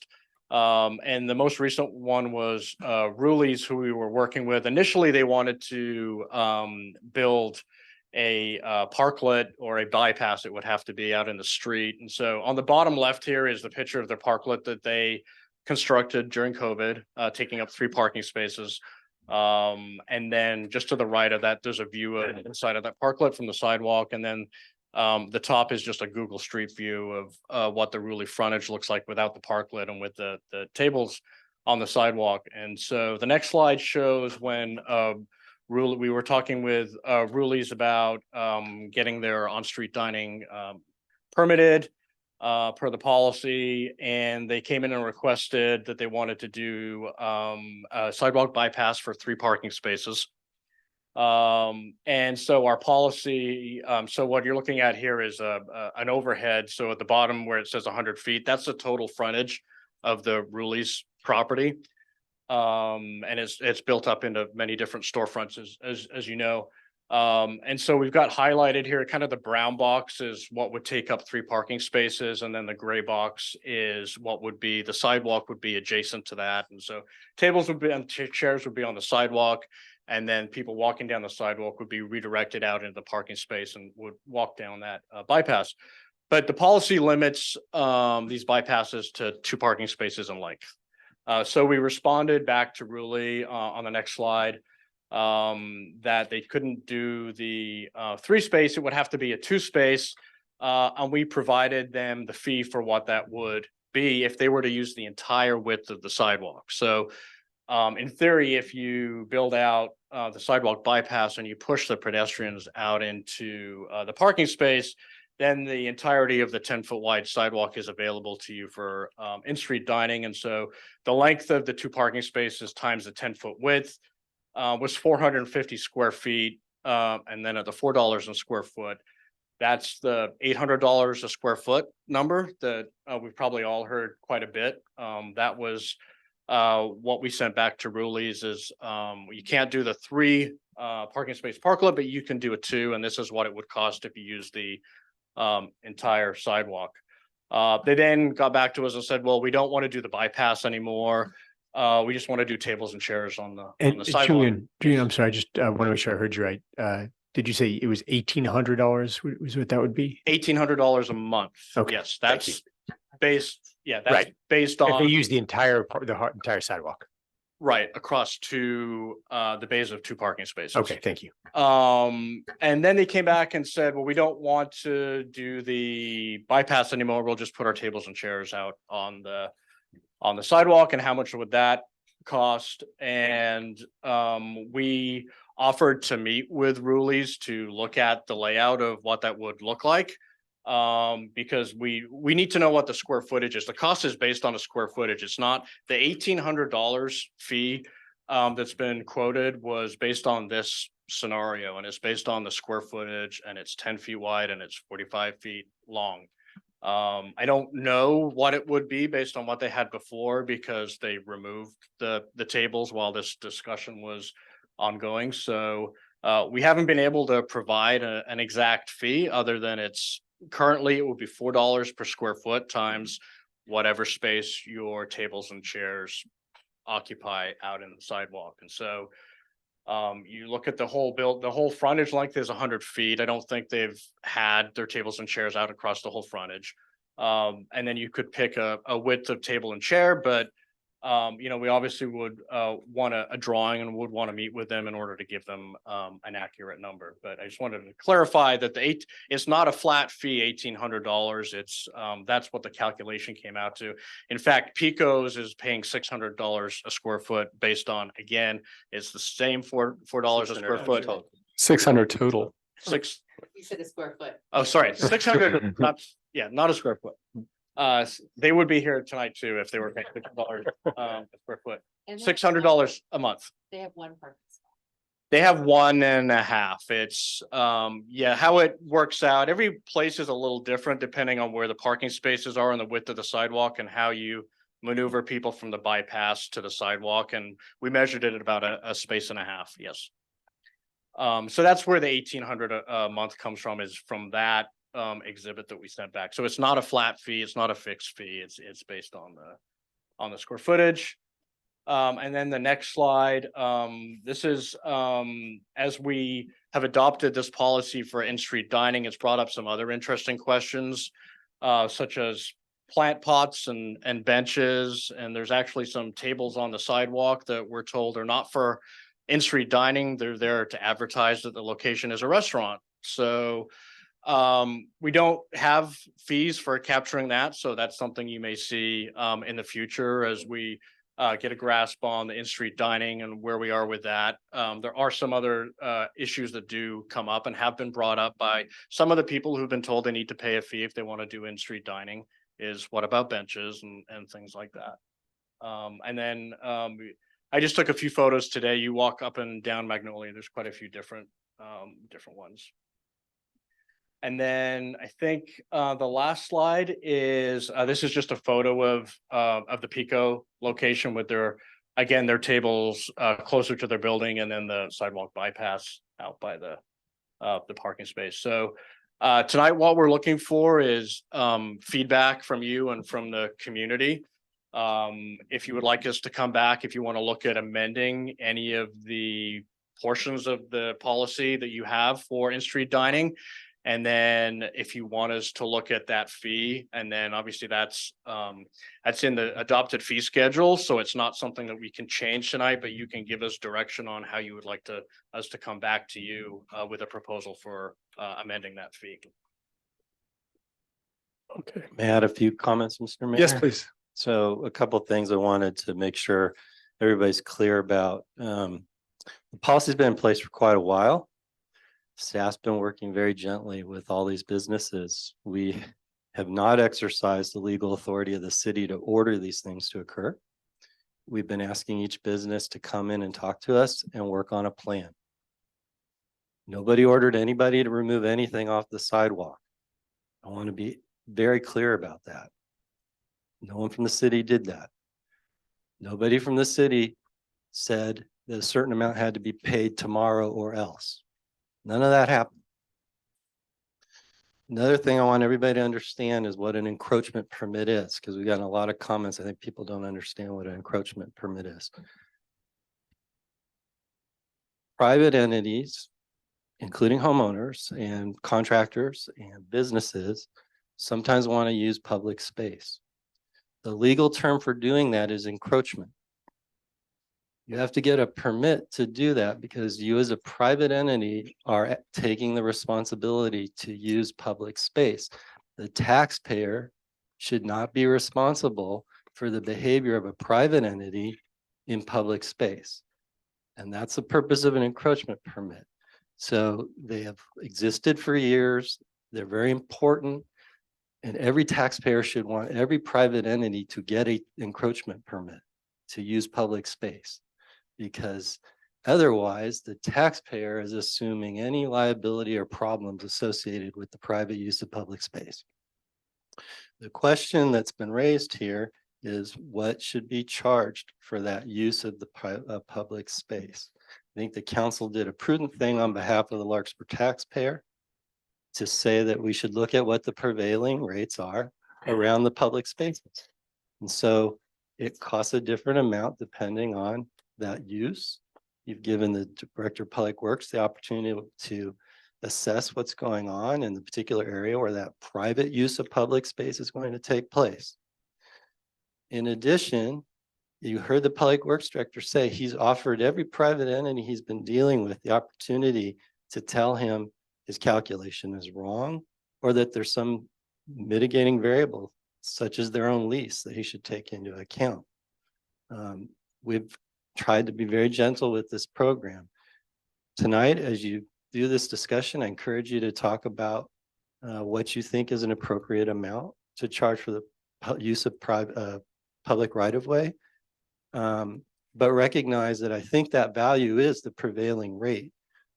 You may decide that you want to charge a lower rate than that prevailing value. And we can bring you a policy to that effect if that's what you want to do this evening. But I just want to make sure that everybody's clear that I think Mr. Skinner's staff have been over backwards to be helpful and accommodating throughout this entire process with the private businesses. Thank you, Mr. Mayor. Great. Thank you for that clarification. So yeah, just bringing it to the council before we have public comment. Yes. Yeah, I have a question for staff. I know a lot of people are here for Rulies, so I just wanted to ask. I know they've had tables there for as long as I can remember. I'm assuming they have an encroachment permit. There's been back and forth over the years with some of the downtown merchants about the encroachment permits. It's been a challenge. And I think that the council and staff have tried to prudently now protect the taxpayers' interest by making sure all this documentation is correct. So is it correct with Rulies? Do they have an encroachment permit at this point? No, but right now they don't have an encroachment because they removed took their it. encroachment. So- Okay. Okay, that was my question. Thank you. We're still researching if they had one prior to either Mr. Skinner or I being here. We have. And that is how long? I've been here since 2010. Okay, so for 13 years. No. And you've not been charged. No, that's correct. Okay. No one's been That's- charging the downtown. That's for a good encroachment. word. Can you just give me a refresher on what the law says about public use of private use of public space, whether a fee is required because of the use, or has the courts ruled in any other ways from that? I want to make a big distinction. So they're not. Okay, You can decide to charge what you feel as the representatives Larkspur you think should be charged for the use of public space. I'm drawing a distinction between you need to have a permit to do it. So you could decide that the use of public space in location X should be set at a different value than prevailing market rate because there's some intrinsic public good you want to capture. right. Right? So that happens a lot. And that's your right as the representatives of the community to set what these costs should be. But you have to make that decision consciously, right? That we have this policy for the city, Mhm. but in this particular area, we want to promote a particular behavior, so we're willing to set a different amount. There. Yes, I would add to answer another part of the question. So the state law does not compel the city or any city to require a permit for private use of public space. It is almost universal. I'm sure that, since I never cease to be surprised, I would not be surprised to find that there is a municipal code out there in California that does not require an encroachment permit for private use of public space, but it is nearly universal.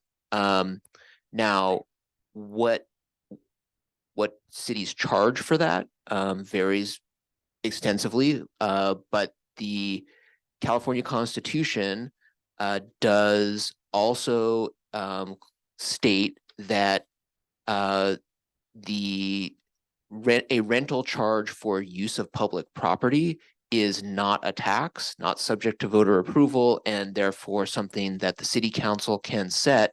There is an potentially an untested argument that it's subject to some bound of reason, but for the most part, like any other property owner, a city can charge what it feels is appropriate and the market will bear for the use of its property.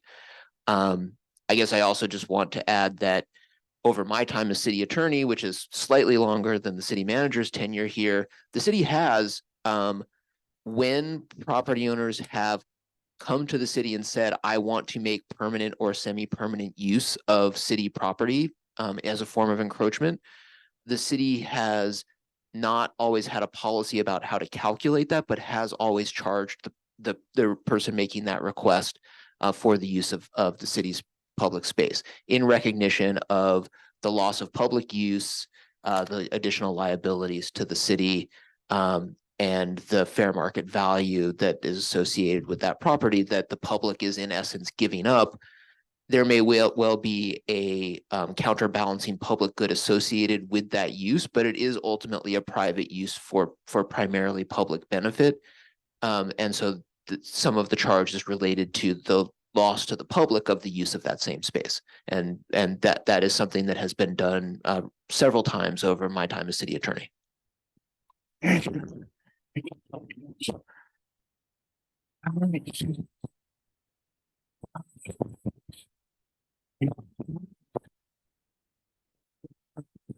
like, I mean, downtown.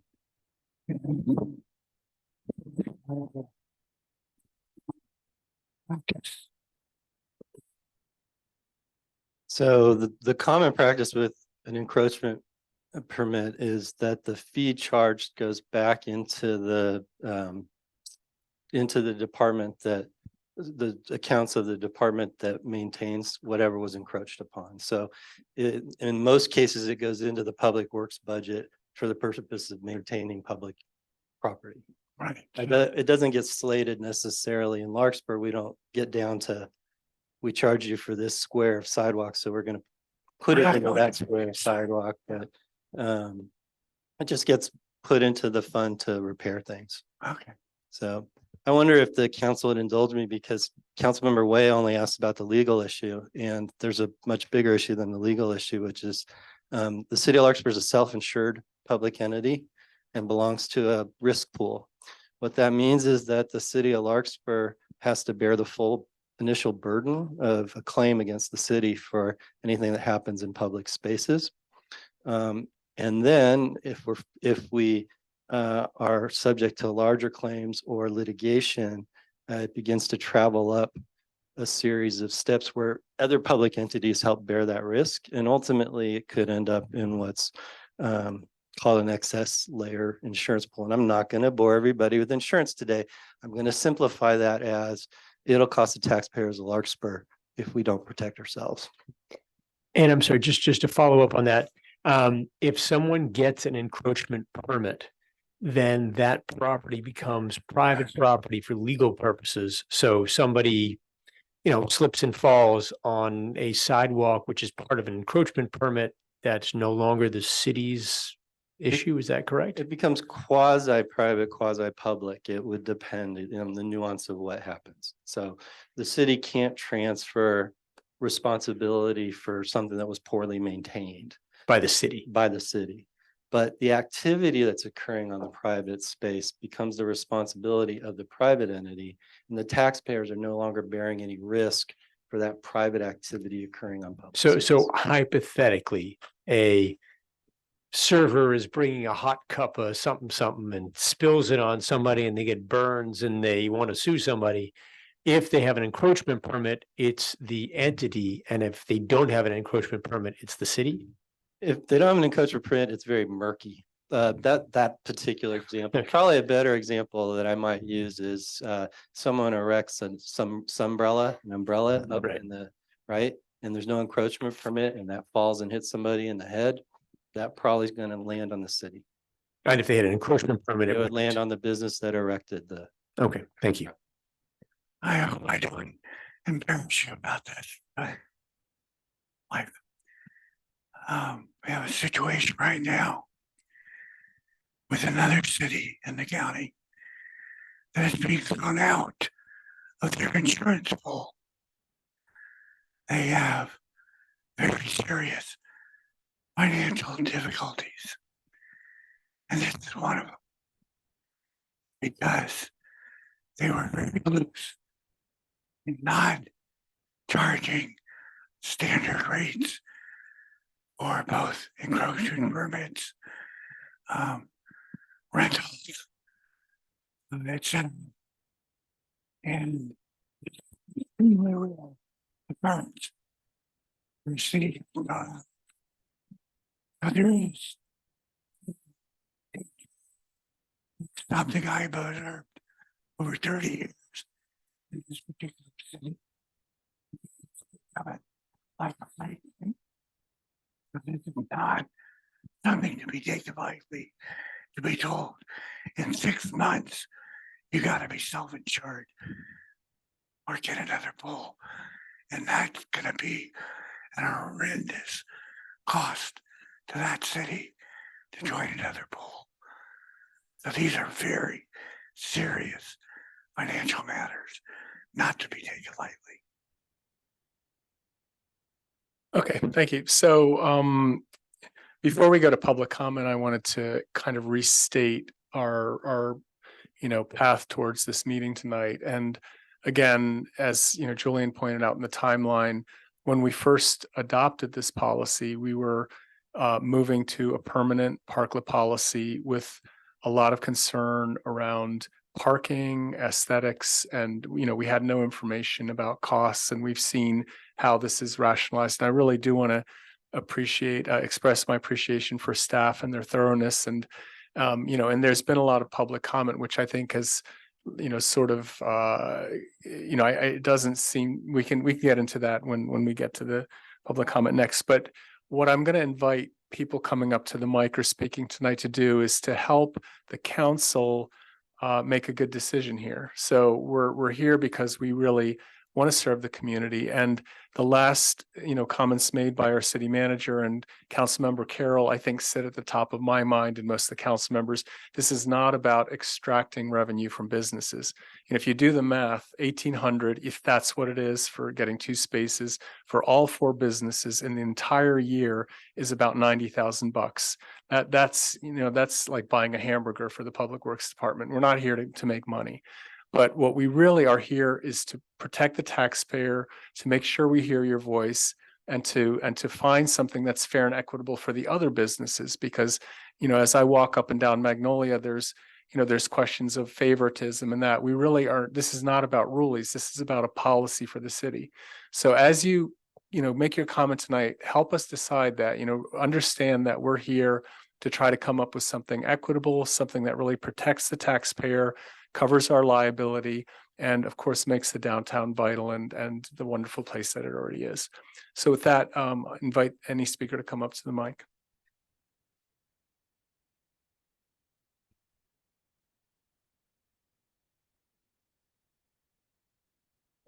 Gary Rulli, owner of Emporio Rulli, downtown Larkspur for 35 years. Tonight, listening to everything, I think there's a little bit of miscommunication on what I asked for and what we're talking about tonight.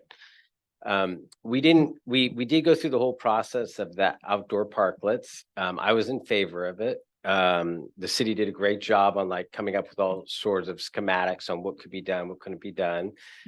And I had Eric in my office talk with him, Julian, about, you know, kind of getting the lay of the land. We were told that I think December 31st, they were going to have to come down anyway. We didn't know what the COVID situation would be at the time. When I looked at the cost of, we'd already spent like $15,000 to build the last parklet. And of course, which we knew going forward, the city needed to redo the Magnolia, said it was going to have to come down. But I obviously didn't want to go through that kind of an expense again for a temporary situation. So when Eric talked with the city about it, it was $1,800 for the space. And then when we found out we really weren't building a park, that we'd be building, you know, a walkway, we decided, no, it's not cost effective. If it's raining in November, December, we're not even going to be able to use it. And that was the reason that we decided we weren't going to do the parklet. That we're talking a lot tonight about parklets. I'm not talking about parklets. I'm talking about dining on the sidewalk, which we've done for 35 years in downtown Larkspur. Back in the day, there were encroachment permits, and I think at the time it was like $1,400 a year, $1,400. I can't really, it was way back. Then I'm not sure what happened, if the city just stopped enforcing it or didn't send out bills for it, but that's what the cost was at the time.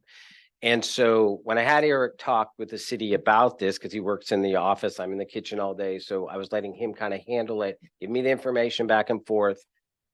He told me that we were told that, okay, we're not going to do the parklet, but it's still $1,800 a month for use of the public right away.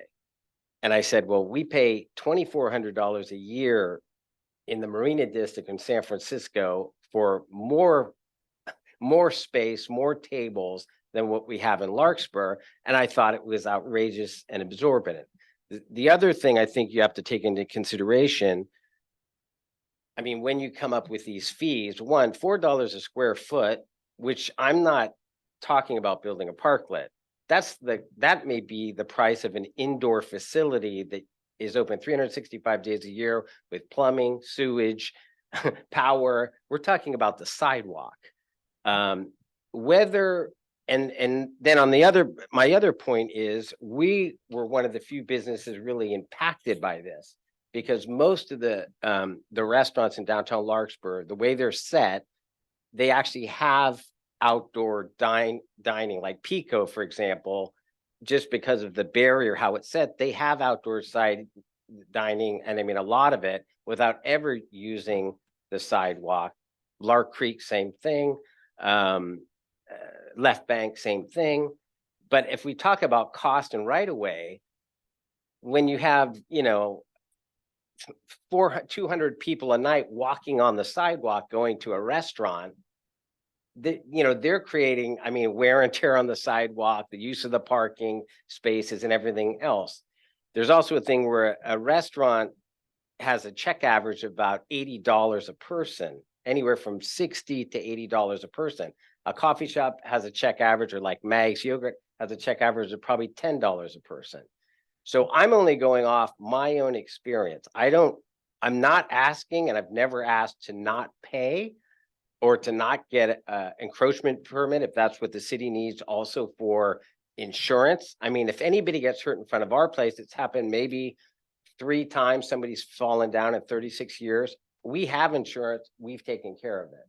So, I mean, I think honestly in downtown Larkspur, one of my gripes have always been is that when people come down the hill in front of, the old Fabrizio, now down Antonio, there should be a speed bump to slow down traffic. It's way more, the city's much more liable for that crosswalk where people fly down the street and don't see you, or just trying to get out like Ward Street and turn left, is much more dangerous than just customers walking up and down Magnolia Avenue. I think we provide a huge service to the downtown. Every single day I'm posting on Instagram, and I always tag Historic Downtown Larkspur, but not just us. Every restaurant and food establishment in the downtown, from Pico to Left Bank to ourselves, put Larkspur on the map. And we pay, I own 3 buildings on Magnolia. Besides the Rice Lane property, we pay a huge amount of property taxes in the downtown. We bring in a huge amount of sales tax into the downtown.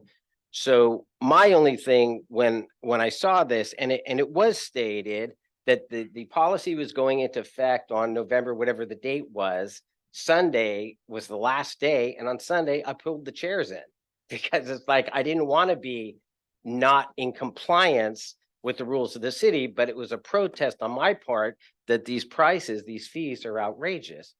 Honestly, based on what I'm paying in downtown, I mean, on Chestnut Street in the Marina District, and what I used to pay in downtown.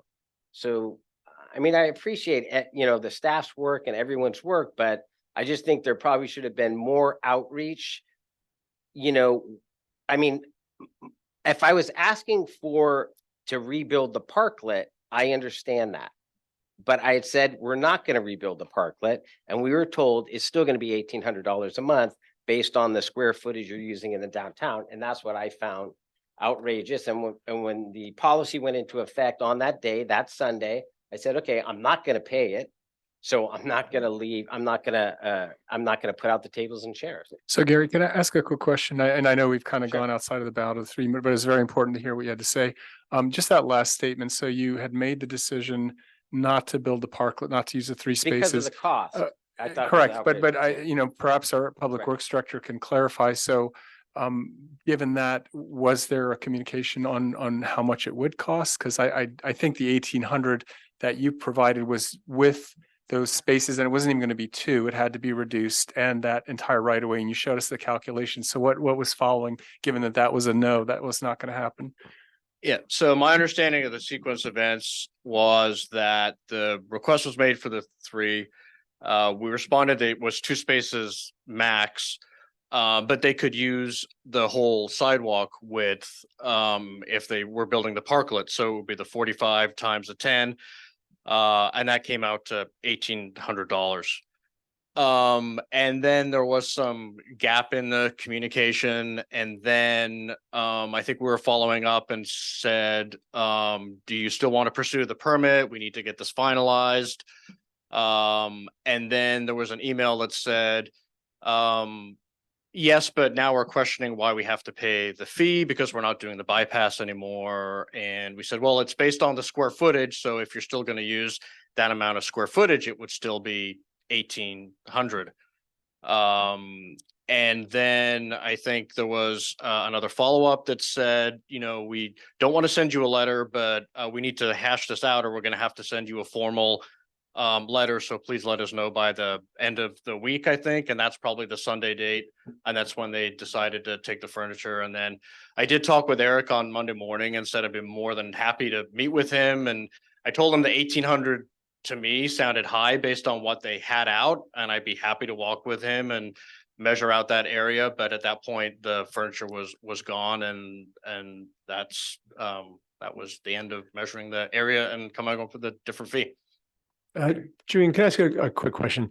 So based on, ADA requirements, a certain amount of the sidewalk has to be available if they're not going to do a bypass. Correct. My, just my guesstimate, it looked like maybe their tables were taking up about a third of the sidewalk. Using a rough estimate, would it be fair to say if they put the tables back the way they were, we're talking closer to $600 a month instead of 1,800 because they're really only using a third of the sidewalk? Ballpark. Well, not exactly, because the area they were using was also longer than the 45 feet that we used in our calculation. So it's not a third of the sidewalk over 45 feet. It's a third of the sidewalk over the length of sidewalk. So it would be in the ballpark of half of that number is my guesstimate without, plus minus. If we're using our current $4 a square foot fee, the tables went back roughly where they were. You'd be somewhere between a third and a half of that $1,800. But thank you. I'm sorry. I went and measured.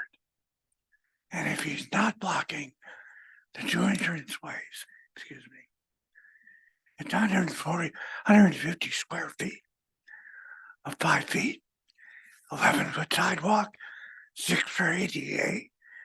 So it's 150 square feet, $600 per month, which is $20 per day. If he's got 5 tables, that drops the cost to $5 a table all day long. Turns it over 3-4 times. We're talking, what, 25, 50 cents add on to a cup of coffee. This is not rocket science.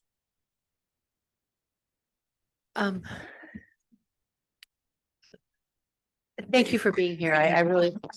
That was over 13 years ago. You heard about inflation? All right, I have. Okay. Okay. You want to go with that number? So Councilmember. thank you for being here. I know that we've received a plethora of emails and there's been some communication challenges with this. I think from what back and forth with emails between staff and staff, it may have been some confusion. So I'm glad we're clearing that up.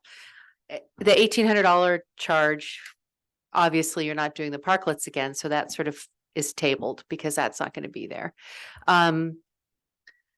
I think what I've heard from you saying is that moving forward with an encroachment permit sounds like a reasonable thing for everybody to do. And it looks like the history of what's gone on in the last number of years has been kind of lax in the city with encroachment permits, but we're going to reestablish that because it's an important issue, not only for liability, but for the understanding that the public owns the sidewalks and the streets. And we did a lot of loosey things during the COVID pandemic because it was a struggle.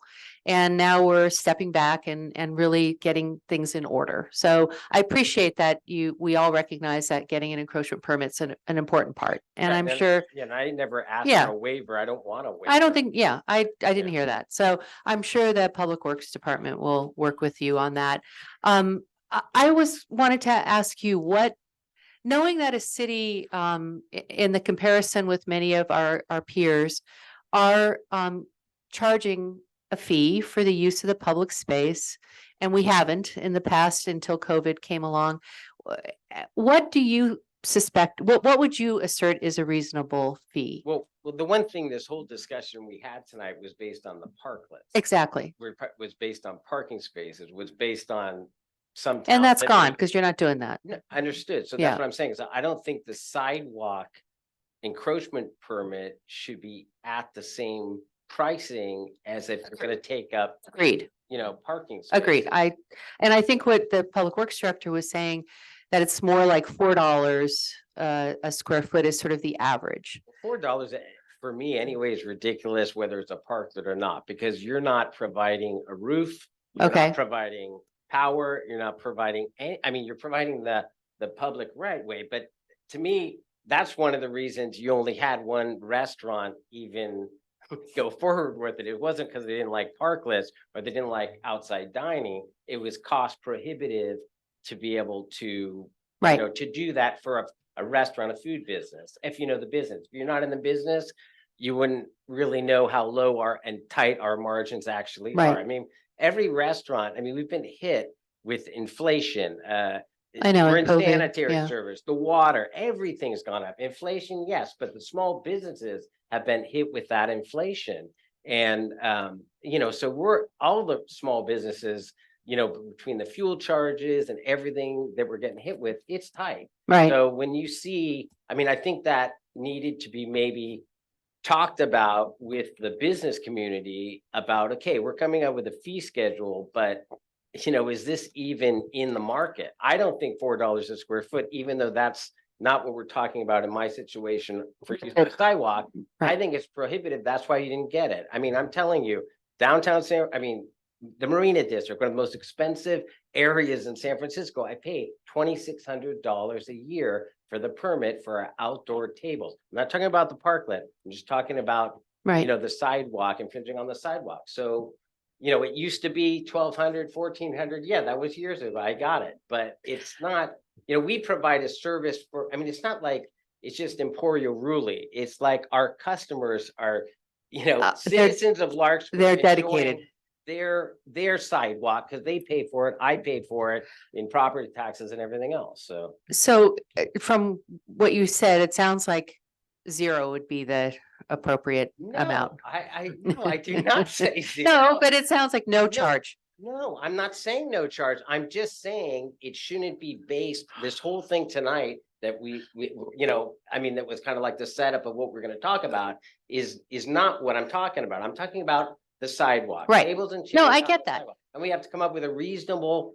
Which is why I'm asking, what would be a reasonable Well, thing? I paid $2,600 in Chestnut Street in San Francisco. I don't know, Okay. $3,500 a year, but not an outrageous amount every month to put tables and chairs out on the sidewalk. Okay, thank you. All right. That's thank you very much. that's the place on Scott and Chestnut, right? Chestnut and Scott. Yeah, my Mhm. daughter lives across the The street. whole corner. I know, I see it out her window. $2,600, a year, but anyway. Okay. Thank you very much. Yep, thanks, Karen. Okay. Okay, so that was a little unusual. We have a 3-minute limit, but this was obviously a very important central part. Yeah, no, I'm appreciating all the give and take and I hope some things are being clarified, but now let's move on. Anybody else want to make public comment? Please, yeah, just come up to the mic. And I will use the clock this time. My name is Mark Litwin. I sent you an email this week. I'm a resident of Larkspur. I live above Madrone Canyon, and I'm a very regular customer of Emporio Ruli. And I think I can speak for most of the other people who are here who are regular customers. We feel it's a real asset to the community. It's not just a black and white, how much to charge for this or that. A lot of people come there and they spend money elsewhere in other stores too. Pardon me? Oh, yeah. People come with dogs. They can't sit inside with their dogs. There's clusters of people that are sitting there with their dogs on any given day. On Saturdays and Sundays, there's groups of soccer players that come after they played soccer. They got to sit outside because they're hot and sweaty and there aren't enough tables necessarily for them to sit inside. All I'm saying is this is part of the fabric of this community. I've lived in Larkspur since the mid '80s in Green Bay and then up in Madrone Canyon. And I've seen the evolution, and my wife and I are always real proud of what is happening in Larkspur. And I noted today, there's a list of Marin County towns where they are in the terms of square of or values and I think it's 56 in all of California. No, I'm sorry, all of California in terms of value. Larkspur wasn't like that when I first moved here. That may be good and may be bad. I'm not going to take a position on it, but I'm just saying Larkspur has evolved, and this is part of the evolution of people enjoying the street, enjoying shopping, enjoying having a cup of coffee. It's a community place, and I don't think we should forget that. When I came here today, I didn't realize we were talking about parklets instead of just tables. I think there was a lot of confusion in the community. Everybody thought that there was an $1,800 charge a month being assessed against Ruley just for having some tables out there. I don't know what the appropriate square footage cost should be for putting a table and chair out, but I think we should not lose track of what the forest or where the trees are. This forest, it's a very valuable resource for everybody. And so the other stores too, Mags across the street, every day, kids are there with their mothers after school. I don't know about Burritoville, but we're not talking about a lot of space. And I think no one would question the legal need for an encroachment permit if it's required. But let's get sensible and let's do it in a reasonable way and not come up with some formula that's based on some structures. This is not structure. This is just tables and chairs. Let's keep that in mind, I think. Thanks. Good. Thanks. If you guys don't mind not cheering, we try to maintain decorum here, but I know there's a lot of support and I do appreciate that. Well, okay, good sense of humor. Go ahead.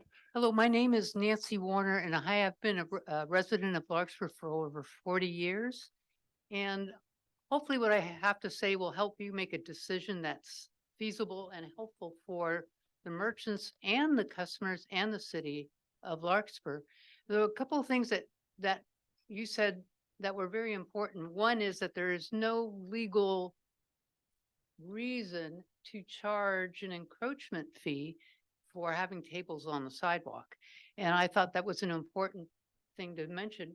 These merchants have just gotten over the pain of the COVID, of 3 years of COVID, not having customers, not having the revenue, and they're struggling. Here they were struggling through 3 years and they're still here. And now they're faced with an encroachment fee for the duration of the times that they've had tables and chairs on the sidewalk and haven't been charged. You did mention that there could be a liability as far as insurance of people getting hurt, but I think it's important what Gary said, that Gary has property insurance, like all of us have homeowners insurance. Should somebody fall and hurt themselves in front of their sidewalk, other businesses do too. So I think using an encroachment fee to protect liability is not a strong issue. What is a strong issue is what kind of impact do these fees have on our small business community here? It has a tremendous impact. And I'd like to point something out that's extremely important. Since Burritoville, Ruley's, and thank you, Mags, had to take in their tables or remove their tables, business has dropped significantly. I'm not exaggerating. Normally, when you go into Ruley's, I have to wait at least 15 minutes to get a cup of coffee. That isn't the case anymore. And that is critical. What would Larkspur be if we lost Ruley's? What would Larkspur be if we lost Burritoville? What would it be if we lost Mags? It would be significant. It would be a loss of revenue for the city. Not to speak of me as a customer. And Mark brought up something very important. Everybody in Larkspur has a dog. We love to come here because we can sit outside with our dogs, enjoy our little animals, enjoy the people outside, not spread germs by being crouched inside. And that's really important, thinking of health. So these things really have to be considered. You have to consider just a couple of minutes, a couple seconds left. Yep. You have the city, it's important to the city because if you lost Rulies, if you lost Burritoville, Burritoville told me that Okay, you okay, were- ma'am, they I were think, going to be charged $1,200 a month. I don't know what Farmhouse Locals was quoted. okay, I think we got it. I think we're trying to stick to a 3-minute limit. So any last comments? So obviously we want to protect the businesses here. All right. Yeah, But thank you. please consider those. Yes, things. absolutely. Thank you. Okay, next comment, please. Yeah, come on up.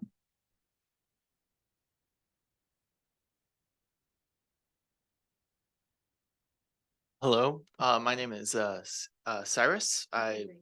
Oh, sorry. Sorry about that.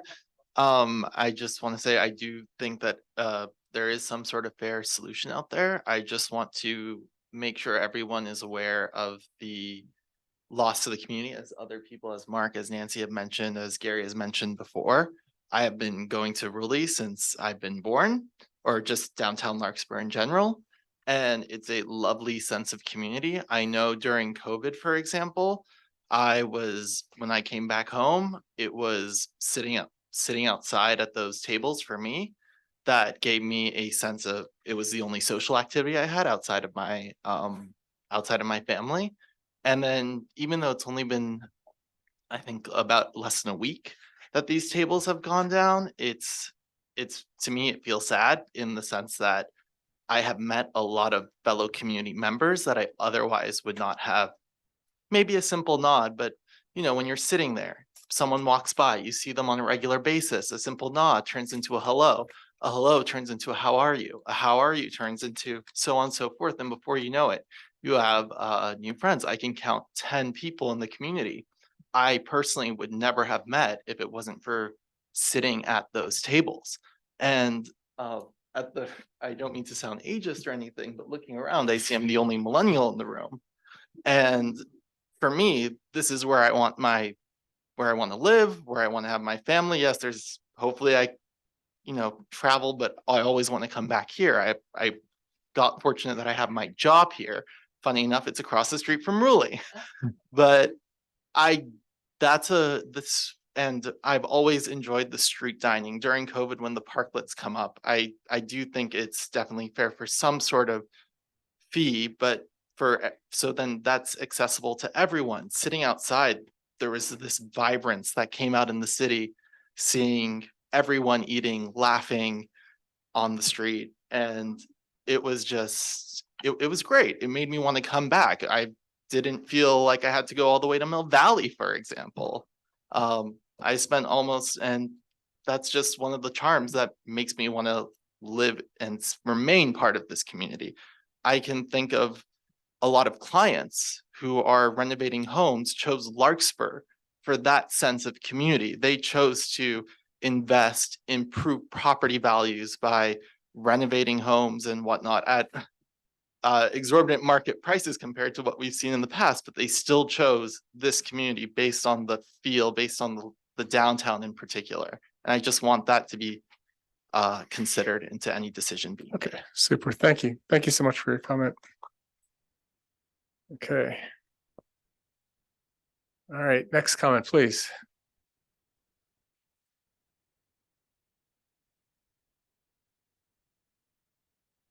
Good evening. My name is Gila Faley. I just wanted to, myself and my husband Farzin have lived in Larkspur since 1997. And we've been regular customers at Ruli's. My husband is there actually twice a day, every day. And that's his second home.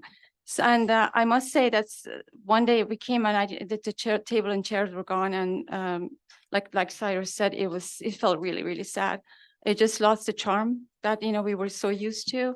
And like, again, the previous speaker said, when I'm talking to my friends in other communities, when they say, oh, where do you live? I go, Larkspur. Some of them, they don't know where that is. I go, well, do you know where Ruli's is? They say, yeah, okay, I live near Ruli's.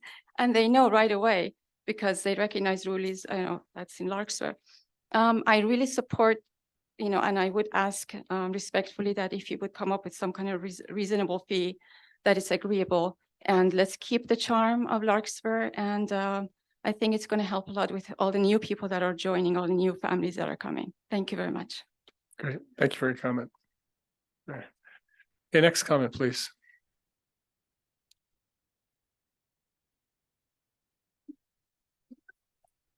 I think we can also acknowledge we probably got 40, 50 emails that are all in the public record that are available to read online. They're in the agenda packet. So just to acknowledge that we also got a lot of emails. Yeah, and if I can say, I know that I responded to 50 emails. I was at the computer for at least an hour and a half because I hear you all. Yeah, yeah, it's an important issue. Any other public comment?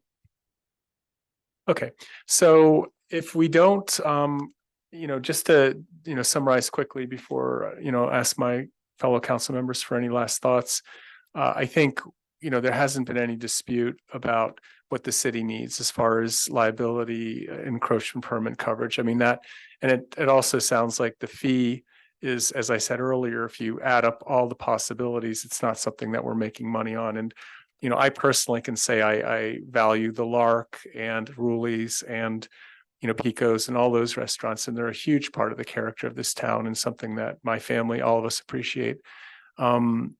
What I'm wondering is well, first, if anybody up here has any thoughts, I'll just say, I believe the city manager said, and perhaps our public works director, that again, if you look at the table that we saw, there were various schemes. We were at the $600-ish per parking spot, which is now carried over a proration for what would be paid for tables. I think that's the issue because we've clarified there was a misunderstanding. We're not talking about parklets, as far as Rulies, but we still need our policy. But anyway, back to the costing, I believe San Anselmo had reduced that by 50%. And I'm wondering if there's a way to ask staff to look at the value which the community's obviously expressed. We want the value of outdoor dining and the community and all that brings, and how to factor that into a rationalization of cost, and to see if there can be some negotiation adjustment.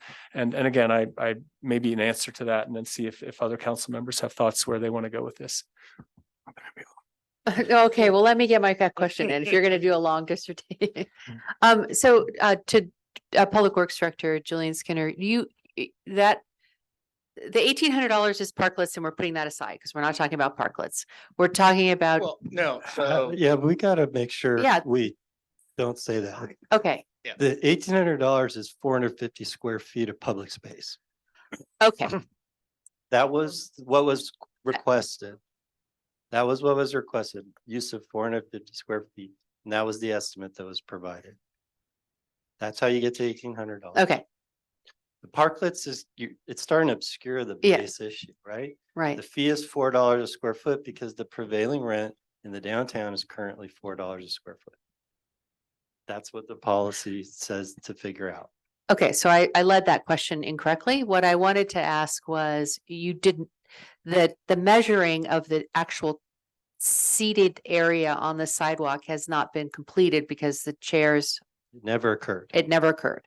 So the chairs, et cetera, have been removed. So we don't actually know specifically, there's just a guesstimate of how many square feet there are. Not what Councilmember Carroll came up with, but the actual Public Works Department has not measured the amount of square footage that the existing or non-existent, but were there tables would take up. Am I right about that?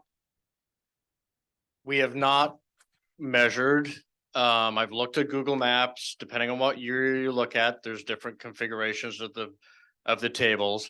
My best estimate based on looking at the different versions, and there's actually some stains out on the sidewalk from where the metal tables and chairs were. So is you would be somewhere between a third and a half of the 450 square feet that they Okay. were first quoted, if you put everything back where it was. That's a pretty rough range, because what we've done and what we did with Pico was they submitted a plan, because we also have to evaluate it to make sure we have all the ADA clearances. Right. So we have a plan, it has the dimensions, and then we can take that plan and the dimensions and get us accurate square footage and actually give a number. That has not occurred at this location. And it doesn't, again, to clarify, I'm showing the fee, I'm comparing all the fees based on a parking space because I had to normalize them all.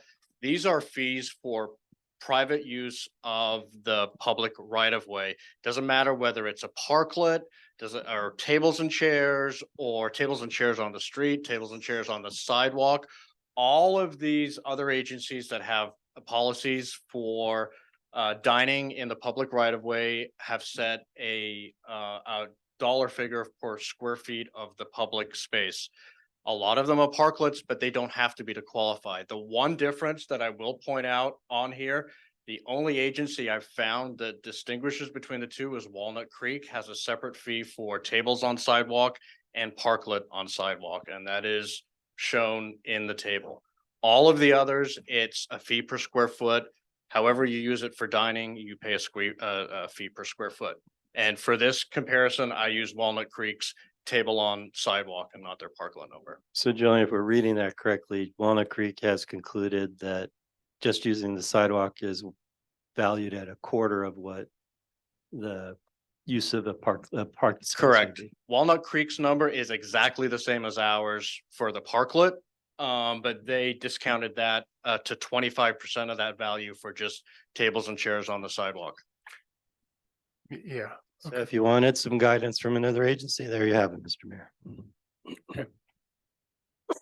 Okay, other comments before we Get it now. All right, thank you. First of all, thank you everybody for your comments. They're really useful and helpful when we are trying to figure out the right thing to do. Let me also start by saying this is not just about rules. We have to make a policy for the entire city and treat everybody equally and so forth. So I want to make sure we are understanding that. Having said that, I think, in my opinion, outdoor dining is a public benefit. It makes our city better, and we should use our fee structures to encourage things that make our city better. Well, hold on. So having said that, the question is, I don't think it should be free because, you know, if you take a private company and you're using public land, that doesn't sound fair.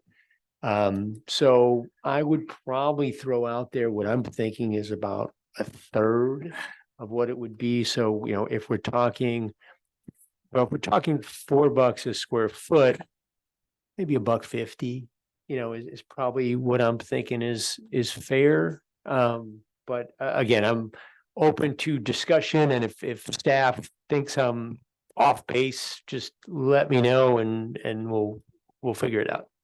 Well, I would encourage you to retain, for the purpose of pricing, the use of a parking space, that we use a prevailing rent rate, because it lets us use a value that moves with the economy. Okay, And I think that's a good argument. So I think, for example, using Walnut Creek and saying just using the sidewalk should be some percentage of that is a fairly manageable policy for the staff that I think we could write you a good defensible policy about. Let me ask a question. Again, excuse me. hold on. We have a time when it's public comment, and then we have time when it's for council. So my question is, again, trying to treat everybody fairly, and we do have Pico, for example, you know, which is blocking parking spaces. I think they're a public good also, you know, in the sense that while I would like to have I could say, hey, parking spaces are worth $4 a square foot. However, if you are going to provide a public good, you would get a discount on that market value. Well, in my opinion, again, just throwing it out there and disagree and tell me I'm wrong. I think what I would encourage the council to give us direction to do, we could use Pico and Laconda, which is now the name of Antica, I think. Those eateries, whether it's those restaurants or future restaurants, currently are situated where they can't comply with the ADA and use the sidewalk. Correct. Because of the layout of their property and the layout of the public space. So they are at a competitive disadvantage, if we'll use that term, versus folks on other parts of Magnolia. So one thing you could do is also direct us to take that into consideration and apply a discounted rate for obtaining a parking space because you can't meet ADA compliance. And we could come back and that could be part of the policy too. So my thoughts, and again, I'm open to discussion, but my thoughts is to maintain the value at $4 a square foot or the market value, Policy is written. the policy as written, with but amendments. give exceptions for things in the public good such as dining. And we give a discounted rate for that. And while I'm saying my thoughts right now are somewhere in the neighborhood of $1.50, but I would say we'll give it to, we can discuss it and then give it to staff to give us some research or however they want to do it so we can make a decision. And before, one more thing is that I don't recall why we decided to only allow this on Magnolia. But at this point, unless there's a good reason to keep that, I think it's just as much of a public good on one of the side streets, and I would hate to penalize people for not being on Magnolia.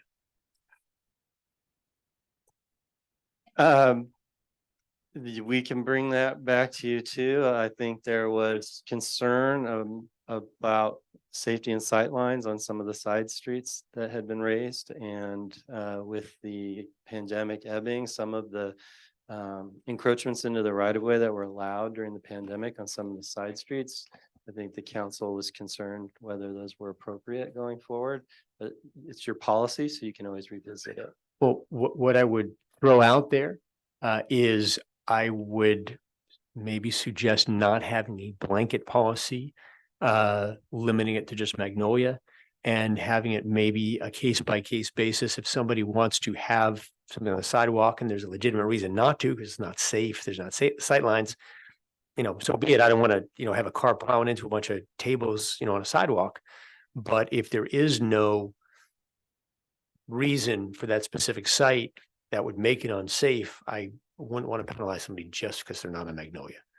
So those are my thoughts. To that point, I think that policy was led by the previous mayor who's now retired. So I hear you on that. We could revisit that policy because two of the council members who voted for it are no longer here. So that the real concern was that the owner of the Blue Rock apartment complex who had some real issues with that large parklet that was in front on Ward Street in front of their property. But I don't see why sidewalk dining can't be revisited as long as we keep the parklet policy the way it is.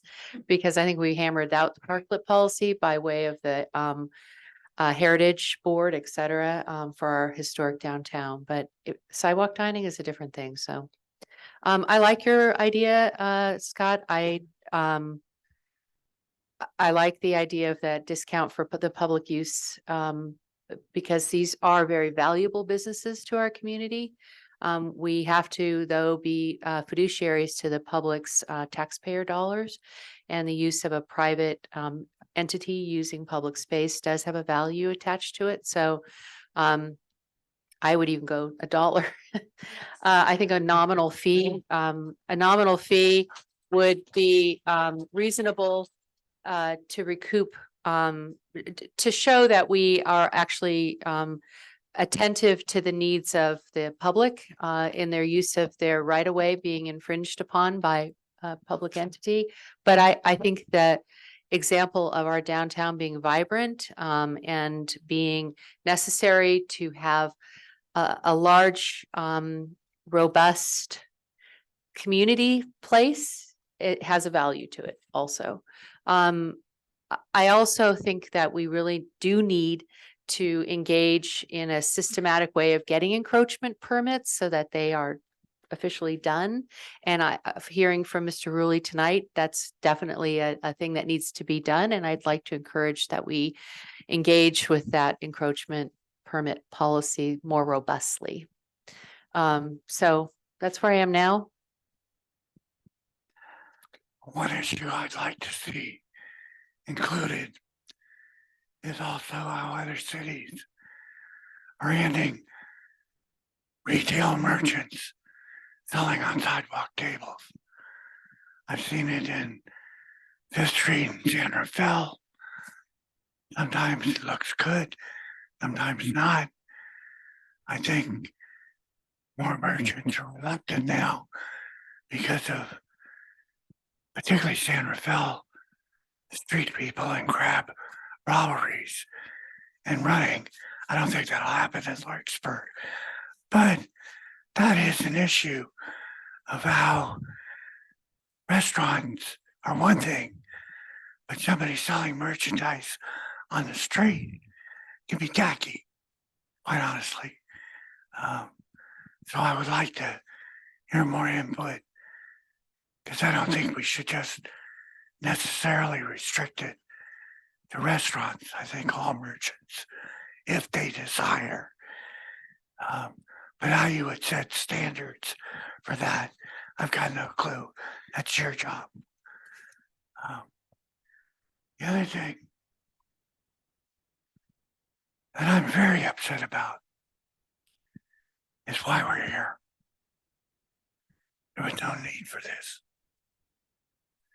That Trumpian postal letter in the doorway was uncalled for.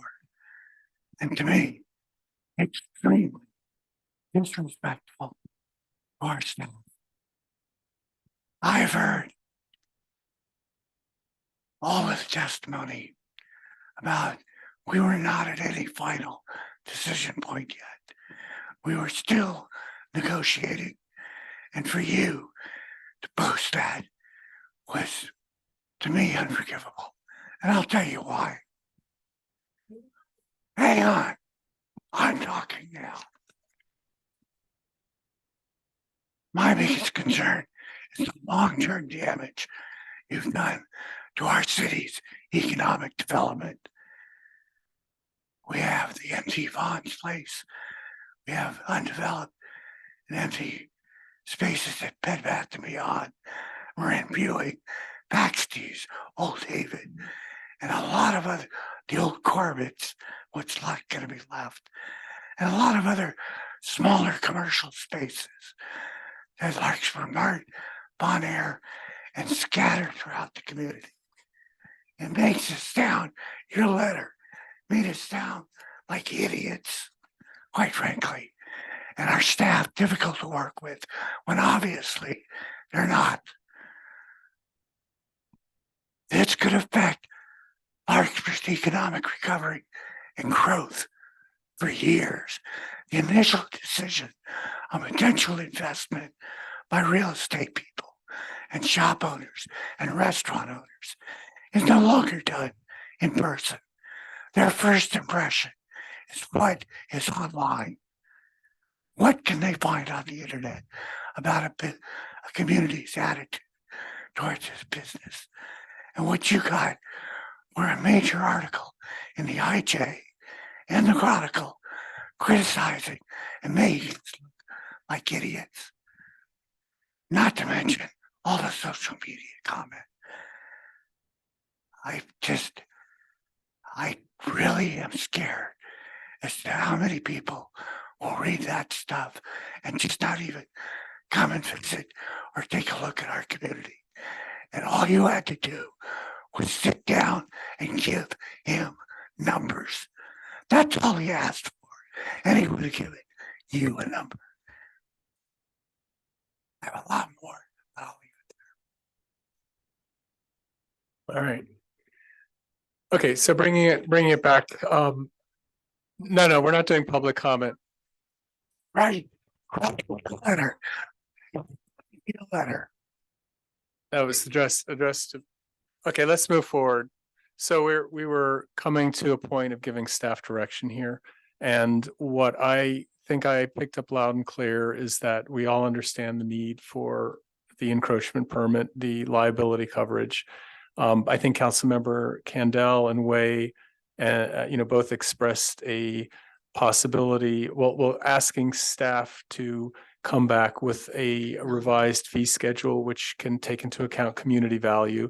The one question I had was, I did like the Walnut Creek option. I'm wondering if we can also look at that, because the difference between a parklet and, pricing difference, creating a two-tiered pricing seems like it may be one solution, but I'll leave that to staff. I mean, I think the general guidance here was to revisit, some way of looking at, there's an obvious value the community has. And I think, some of us council members, and having establishments, that provide such, all the different retailers, or I'm sorry, all the different, establishments that were named, that we want to support them. So again, we had done this mostly to close our temporary policy and open a permanent policy. So if we could have staff come back with the revised fee schedule expressing, some of the, the possibilities of, allowing community value to be factored in, does that give you enough guidance? I think if the mayor would indulge me to summarize all the direction I believe I received this evening, I believe that the direction we received is to bring the fee schedule back to contain two differential prices below the prevailing rate calculation. The first would be for a business that just wants to use a portion of the sidewalk right of way, in which they can still allow for a public accessible ADA compliant path of travel. I also heard that businesses that can't meet that goal perhaps should receive a tiered price for the cost of their parklet, their sidewalk bypass parklet, because they're essentially paying to provide that ADA compliant path of travel because of the constraints in the public right of way. We'll bring that to you. You can then make decisions about whether you want to adopt one or both of those particular elements. As another matter, I heard that you wanted to revisit the limitation of the sidewalk bypass policy to Magnolia Avenue, and potentially open it up to sidewalk bypass parklets on other streets. So we will bring that as part of the discussion for the item as well. And then I think I also heard, although I'm going to struggle a little bit more with how to sort of deal with the aesthetics of the use of the public right of way. I think Mr. Skinner would be okay if I said we're not the strongest when it comes to judging aesthetics. So, but we'll take a stab at something to at least have a discussion. And how long does it take for an encroachment permit to be turned around? It depends on how complex they are and how complete the application is that we receive, and the insurance documents and all of that. If we get a perfect package in and it's pretty straightforward, it's usually done within the same week. But if it needs some engineering review, or there's some pieces that are missing and it goes back and forth, they can take longer. But a simple encroachment permit should be able to be turned around in about a week. I have one other suggestion that I'm going to suggest, that unless you tell me not to do, that I do in the interim, which is to authorize the public works director to issue month by month encroachment permits to the businesses that will be waiting for you to adopt a final policy. So it's possible for a downtown business, for instance, Emporio Ruli, to apply for an encroachment permit and have that. We could put it on a time limit and then say it's going to renew every 30 days until you adopt the new policy. Because we're coming up into the end of the year and we don't have, yeah. Because you're not going to be able to hear this new policy till January. It's just not going to be possible with your calendar. Right, but there is a potential that until that final determination that a business can return their dining area to Like their. I said, I think we could work to do a 30-day rolling permit that would be very clear as just a temporary permit until the new policy is adopted. Okay. Okay. So unless I get a lot of objection, I'm going to do that with. Yeah, I think that would be a nice way for us to move forward with a community asset that we've all agreed to be a value. So until we come up with the actual dollar amount, which I think will be a reasonable amount from what I hear from, or maybe even a nominal amount from what I hear from my council members, that there's a possibility for returning to status quo. Yeah. One comment? Yeah, go ahead. And just one comment to the public. And I think Kevin was hitting on this, that if there's a problem and you think something's unfair, the answer, the staff is very easy to work with, and you can come and bring something up, public comment. We're happy to have a reasonable conversation and try to work something out that we think is in the best interest of the public. I think the answer is probably not to, and I think what Kevin was getting at is to badmouth the city or the staff and whatever it is. I just think, you know, if we could keep I'm just saying, I'm just saying positively that moving forward, if we could try to have an open dialogue and if people can work with staff or work with council, I think it would be in everybody's best interest. That's all. Okay, so with that, thank you. I think we're done then with item 8.3. And we have guidance now for staff. Is there anything else left or should we move on to 8.1? We were ready to move back to 8.1. Let's move back to 8.1. So then we'll go to the last item, which was originally the first business item, referendum concerning ordinance 1067. Yeah. Yeah. Our meeting is still going on, so. Yep. Excuse me, can you talk to the city clerk, please? We're conducting a We're, meeting we're right now. still having the meeting. Okay. Yes. Yeah. Yeah, so yeah, I'll give a few seconds here to let people clear out. We had a lot of audience Yeah, let's members just give 'em a interested. few minutes. Okay. Great. So now we're gonna go to our last business item again, which is the referendum concerning ordinance 1067.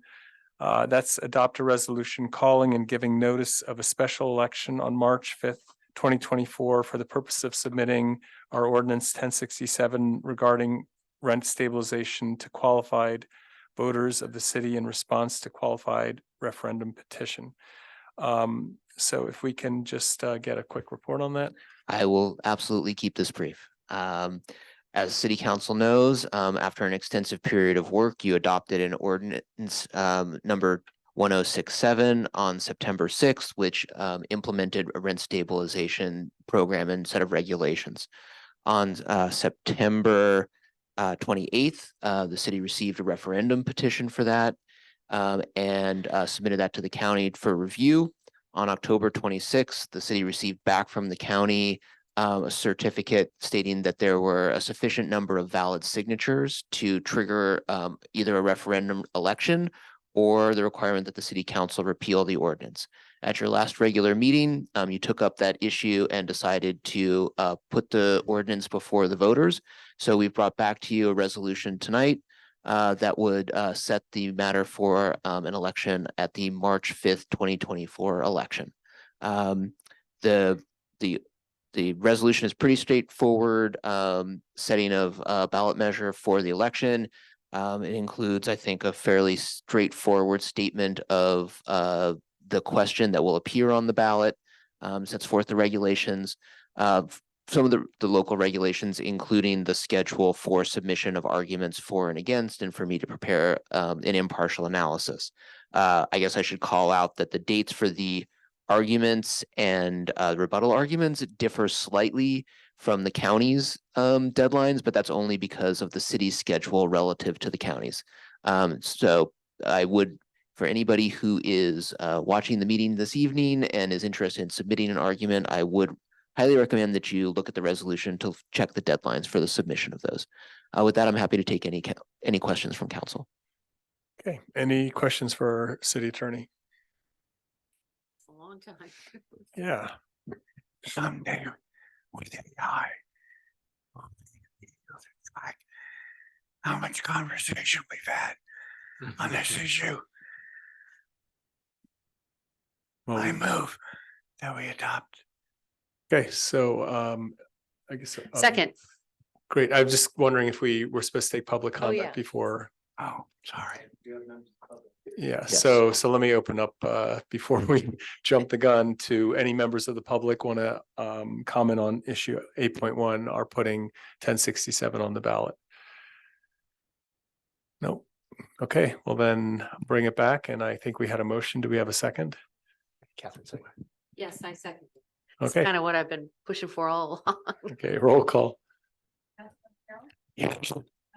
Yes. Yes. Yes.